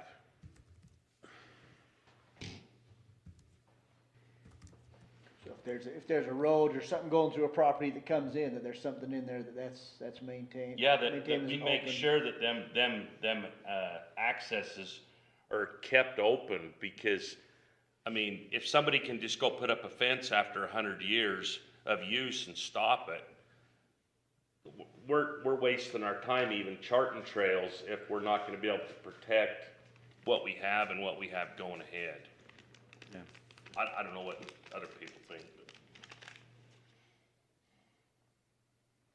No, I think that's a good point, and that's something we've talked a lot about with engineering, about how we protect our current right-of-ways.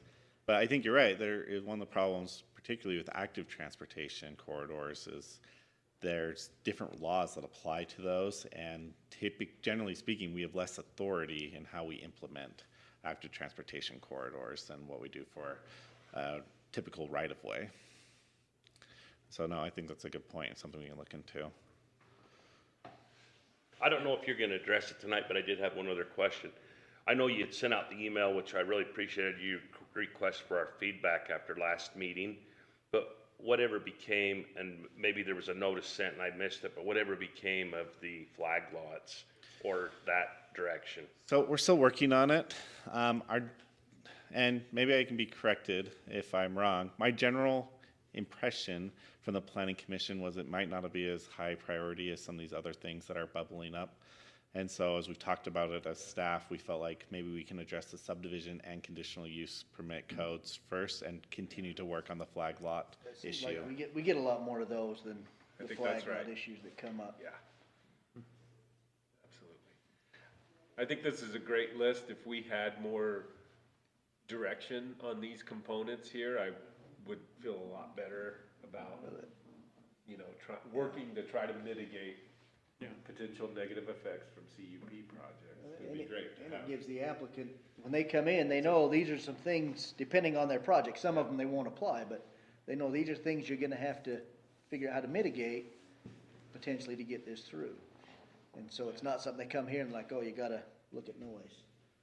And I think some things we've done, you know, I mean, we've given them specific numbers, you know, can increase the noise level above 10 decibels at the property line, which I was always a little concerned about because that kind of came out of the air, right? You know, what does that really mean? I mean, we doubled the sound level twice to go 10 decibels, but having that, you know, if we can tie that back to some national consensus or legal standards, then that makes our position far better. And consistent, which is good for forward. Okay. So what we'll plan on doing is, if you're okay, we can potentially schedule a public hearing for the subdivision ordinance. If you want to review it, we have till November 1st, so it's not a huge rush. Subdivision. It looks pretty easy. I think it's pretty simple. We could have voted on it tonight. Yeah. Yeah, so we can get a public hearing scheduled and handled at next month's meeting.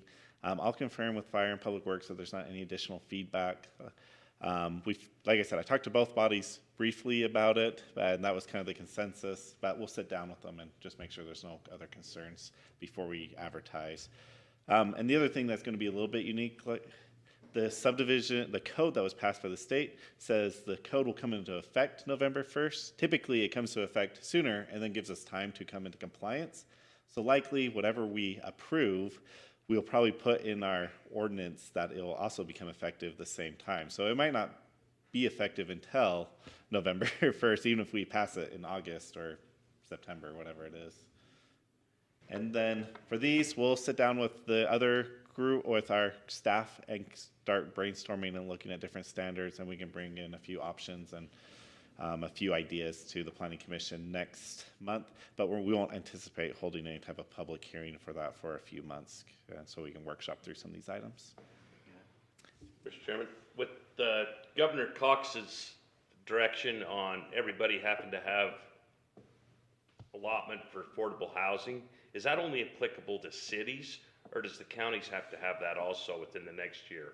So the state codes that were approved were mostly, the zone changes that were, or the zones that it created were mostly voluntary, that cities or counties could opt into them.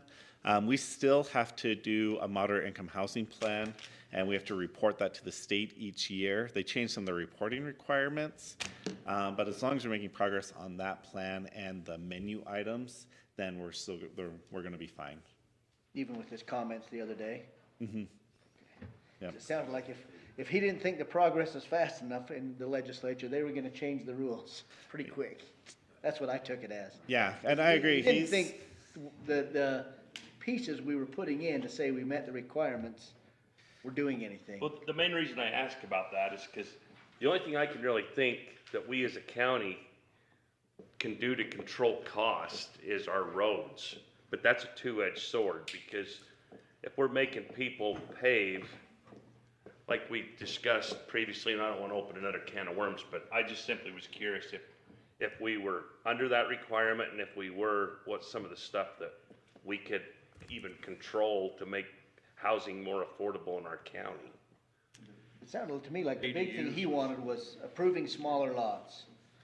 Yeah. ADUs was a big, Small lots and portion. ADUs was the two he was really pushing on. But our county, I don't know, that's kind of relative, because if you've got a developed lot in a subdivision, just like when Nibley and Logan City were fighting over that Campbell property, it was a lot more motivated for Campbell's to go to Logan City than it was Nibley. But in the county, we really don't. It would really be more. Lot size more don't really- RU2s and. Yeah, so so what I have up on the screen is called a transit zoning model. So it essentially shows recommendations for how urban development should happen. And so as you're moving from your left to right, you can see you go from rural and natural to urban. And I would say our county mostly falls in these two transects of how we develop. And so the idea is one of the goals that we took within our moderate income housing plan is we provide countywide planning services, and which is a coordination with different municipalities for different planning issues. And so we have somebody in our office whose sole job is to kind of look at the big picture, what everybody's doing, and try to coordinate the different pieces. And so one of the things that we've decided to do is try to help cities achieve more of these affordable options in these levels and coordinate that with infrastructure. And so that's because I agree. I feel like within the county itself, other than maybe ADUs, our affordable options are very limited, what we can do, because we don't have the services to supply. Like we can't do, and R6 development, we can't do 6 units an acre or 12 units an acre. We just don't have the services to support that.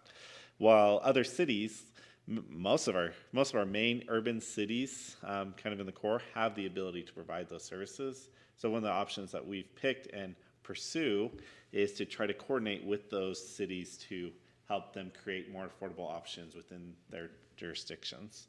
And those were also close to commercial, and that's the other issue, is one of the things that makes housing more affordable is if your transportation is affordable. And in the county, in unincorporated county, you have to have a car and you have to drive longer distances. You don't have any access to public transportation, and it's definitely not walkable or bikeable.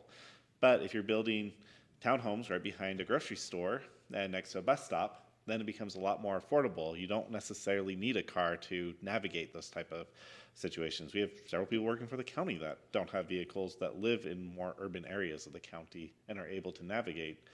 I wouldn't say navigation in the county without a vehicle is perfect by any means, but it becomes more feasible. You can do it. And so I would agree, and that's something that I think as we review our general plan this year, I would want us to look at our options for affordable housing and our moderate income housing planning and just make sure we're compliant with the code and we're taking the appropriate steps. Good question. No, I think that looks good if we move in that direction for that. Anything we can do to make it better and more understandable for the applicants when they first come in and get that first list. Will be less problems for you guys down the road. Yes. Right, less trips back in saying, well, you didn't tell us about that, we didn't know about that, but if it's all, the more comprehensive we can make those lists, I think is a good service, for sure. And what those sub-requirements entail, so they know the traffic study, the lighting study, all those things that have to come with that. Which on the lighting one, did the gravel pit already change their lights? Did anyone else notice that his on his shop? He did. Yeah, I was gonna say, look, the shop He's lights. a sharp operator. The shop lights are already dimmer. I was going through there the other night and I'm like, I'm pretty sure he's already put dimmers on those things. I've actually noticed, because I can see it Yeah, I can from my bedroom at house, night, yeah. and I have noticed the lights aren't on as often, and if they have been on, When they are on, he's put dimmers or shades or something on his, cause it's on his main shop, right, when you pull in. That's where the lights that you see at night really are. He did that within, I think, 2 weeks. You could see that when we brought that up, it was kind of like he had never heard that. All the rest of us in the valley are like, oh, those terrible lights up there. But you could see it on his face. Oh, I didn't know that. I can change them. And he did, quick, I bet. Live on the If side of the valley. everybody was that great to do stuff, we wouldn't have a lot of problems. No, we wouldn't. That was, yeah, Things I would be just, easy.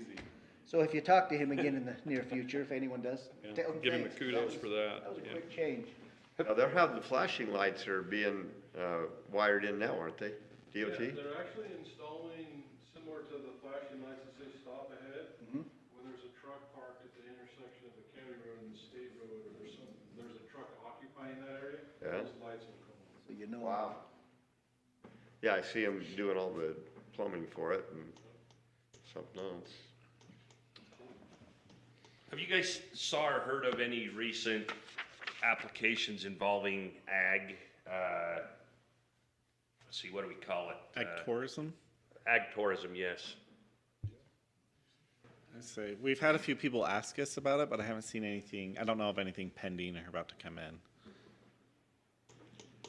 And we still haven't seen anything about the subdivision in Mount Sterling that we got the letter from all the residents, but we haven't seen a plan come yet. Talking about, Nelson property, I think it's Nelson, yeah. Like Oh, a month and a yeah, half ago, we've we gotten got all that. those letters. I haven't heard or seen The anything. actual landowner, we haven't seen anything, just. Yeah, from we've the gotten a lot of letters about it. And if you look at the water rights map, you can see that the property owner has been buying a bunch of water rights. Well, he didn't have to buy any, that one well he had. Transferred. Yeah, that one well he has is enough to put in way more homes than And he could ever so put on that it lot. seems clear that they're likely gonna come in, but we haven't seen anything or heard anything from them for quite a while. Can I just ask a couple questions that jogs memory? I mean, about. He's already passed his 10 minutes, so we're to this All right, point. he's past his 10 minutes. So, because of my other responsibilities, you bring up agritourism, and there's been a couple of questions throughout the state, and looking at some stuff dealing with when they invite the public into a farm as part of an agritourism operation, and the standards that those farms are held to as far as code for a building and building codes. Does that now become a commercial? At what point does it become a commercial building? And Same. not that you need to give a definition. The Yeah. idea is to, as we prepare for the next legislative session, to try and get some clarification. But I don't even, how does Cache County address it? Yeah, so I don't know if we've had to address that directly. We've had one property owner who we've worked with who's currently who currently is not permitted as operating an ag tourism business that uses his structures. And we've had concern about, partly it's not permitted, but we've had concerns that that people are accessing unsafe structures that are just blatantly unsafe. Yeah, the continuation, when is a barn and when does it not become a barn? Yeah, and I also think one of the issues that we have with that, Ag barn, sorry. Yeah. Interrupt. Because the state code provides protection against liability for somebody who's visiting an ag site and participating in agricultural activities. And so I would say, my opinion is, if they're in a barn participating in actual agricultural activities, then we will, off the cuff, I would say they're probably fine keeping that as an agricultural structure. One of the issues that we have with a lot of these businesses is they use agricultural buildings for non-agricultural type events, like they do weddings, or they do or they do like a Halloween walk, and they take them through old barns. And at that point, they're not there participating in a farm activity. They're there participating on farm property on a not farm activity. And so when we reviewed this one case, the applicant asked us, we felt like he did not receive the protections under state law because the buildings that were proposed use, even though they're active farm buildings, when people were going into them, they was not for agricultural purposes. Yeah, so, and that's. Well, Jay, Yeah. we've been trying to discuss that as far as, is the farm visit educational or is it commercial? Yeah. If it falls in commercial, then there's been the feeling that there's liability and you have to meet some standard, because we've been approached about, okay, how can a school bus pull up to a farm, go walking through there, and it's an educational, but then 4 hours later, here comes 50 people and they're paying to be in there. So from what we've been hearing at other places, that's a line that changes the responsibility on the agritourism. If he's commercial, that he's got to meet some specific safety standards. And that's still debating, but that's kind of a line that we're seeing. Yeah, so they ran that, so they passed the legislation this last session dealing with some protections for those that are doing agritourism operations, but the definitions are a little vague, because when is a corn maze? It's a cornfield. That cornfield's going to be harvested at a later date, but the public's in there for a month or more. When does that not become a farm? They start taking money, I would say.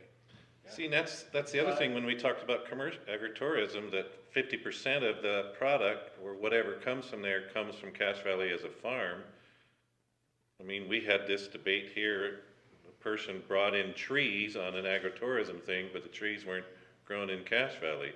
So that takes it out of agritourism and puts it in commercial, even though they're selling trees. So as as what we've been chasing down is where is the most money derived? For instance, on the corn maze, if he makes more money from the corn maze than he does from selling the corn, then he's stepped into the commercial side of things. But the question is that the test we want to use though? That's a good question. Because if we use that test, you know, we're trying to promote and preserve agriculture. Yeah. Well, if by having that other source of income, that farm can stay in business and not be converted to development or change, that stays open, that stays in the farm, by allowing them having another source of income, they don't have to get another job that they can concentrate, then we've promoted agriculture. So do we want to use that litmus test of the amount of dollars? Because, you know, there's some, if you go to St. George and you're down there, You go to Staley's Staley Farms, Staley's is all the way around them, but they're trying to stay as part of an agritourism operation, and they provide a lot of other things coming in. Do we want to tell them that they're no longer a farm? And theirs is a good one, because they bring in thousands of school kids for free, but they also bring in thousands of public that pay. And they couldn't bring in the students if they weren't bringing in the public. But, you know, this question is, It sounds like I got it's a notes state. from Wasatch County, they're doing this. Yeah. There's an example of a dairy up there, they make cheese, and they have a retail building that is separate lot, everything. Midway. But then they come over onto their dairy where they milk their cows, and their challenge was they wanted to, and they put robots in, they built a big new barn, but because they wanted to allow the public to come in and see what was happening, then they wanted to hold them to a commercial building standard, and he showed the papers, it was $1 million more for that whole, it's a big barn, but to hold it to as if it was a commercial building.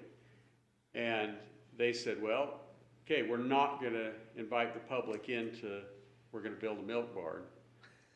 But he would still really like to allow the elementary to come in, and so those are the questions. There's gotta be a legal aspect to it somehow where, you know, there's an expectation, if you're paying for something, there's an expectation that You're gonna be it's safe when you go in there. Health, safety, and welfare comes along with that or something, I would. Yeah, and I can't answer what the change is. And one of the aspects of the state code is if you are entering into an agriculture, if you're there to participate or observe farm work, it has to be posted that there are dangers and risk at the point of entry by the state law in order for that farmer to be able to accept that liability waiver that the state law provides protection. But I agree, I have a friend down in Washington County who's a farmer, and he does about 40 different activities on his property in order to make his farm work, including U-pick, a corn maze, horseback riding lessons, like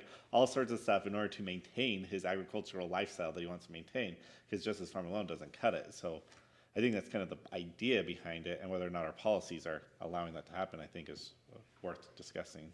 Well, in our time on this committee in the last, I could probably say 8 years or 6 years, I can think of two very distinct farm slash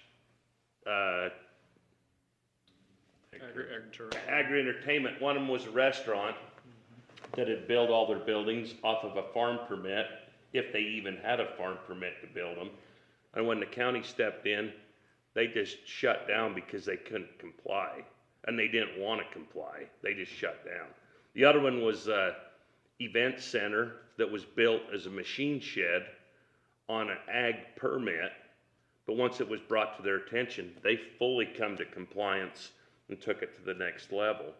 So I feel strongly that we have to keep and support agriculture, but we've got to protect. I know there's another venture out there that's done a lot of lip service, and they haven't even attempted to become compliant, but yet they're feeling that they should be given the right to do what they're doing. And I think we have a fiduciary responsibility to both support the ag, but keep it safe for the public, if they're bringing the public on. Well, just a while ago, we said farm buildings didn't have to go through that geo expense for earthquakes or whatever, so that we could let the farmer put that in and not have that exact cost. So then if we're saying we're gonna let them come in there, you run the same situation you're talking about, Brady, so. But I really appreciate what Val J shared with us, and I think that might be something that we need to keep ahead of and abreast with, because at least I personally want to support it, but I just feel that it needs to be consistent. I mean, if somebody up here's happened to meet it, but somebody else out here's running a whatever it is and they're not, that's not really fair either. Yeah, so the other questions they've had, throughout the state is, sorry, Mr. Chairman. Go ahead. Is, Just going. It's I mean, almost there. it's relevant, so is a wine tasting, is that agritourism? Is if you have an old barn and the public comes in for a wedding reception in your barn, where does that fit? Everybody's asking the same questions. Yeah. About, and when does a pumpkin patch not become a pumpkin patch when you're selling everything there?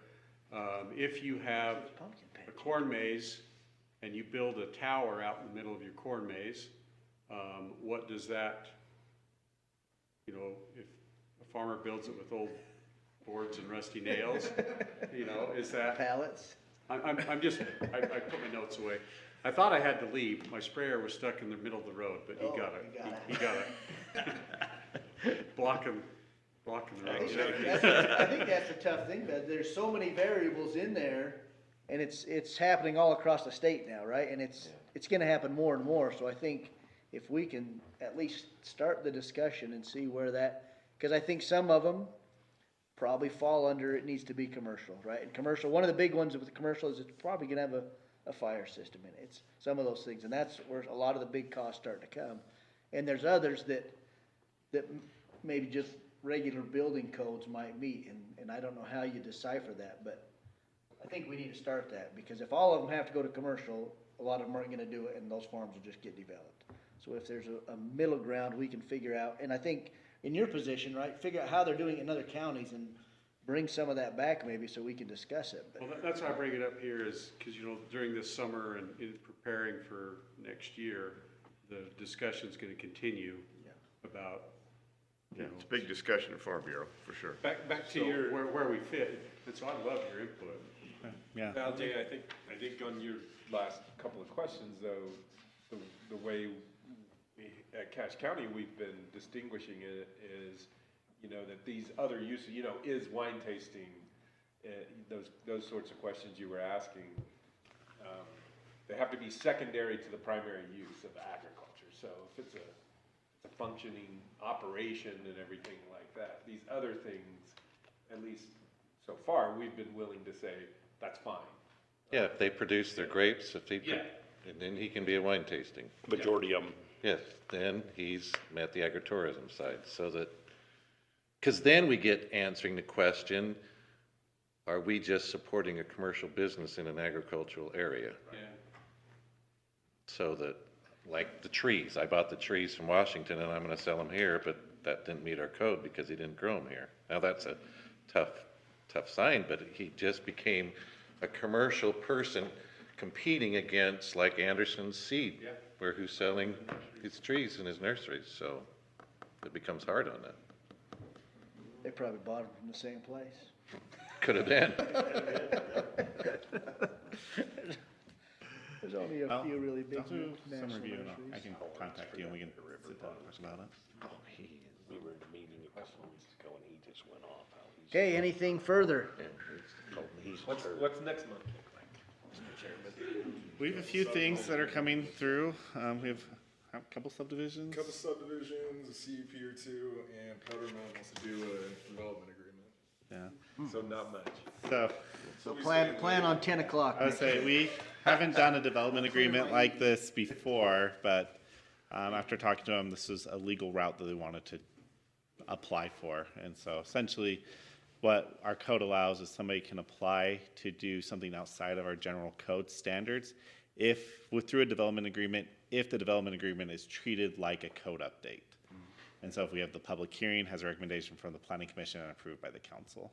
So it should be a fun meeting. Somebody was asking earlier about the Mount Sterling project, and I was thinking they were gonna be asking about the Smithfield Canyon project, that's the one we're waiting to. Have them come back also. I've met with them within the last month, and they told us they were going to get us all the information that they were lacking, but I haven't heard anything from them since, so it's still pending. So that one could come back in the next couple months. Well, I'd entertain a motion to go home. You don't need a motion, just. All right then, we're adjourned without objection. We're going home.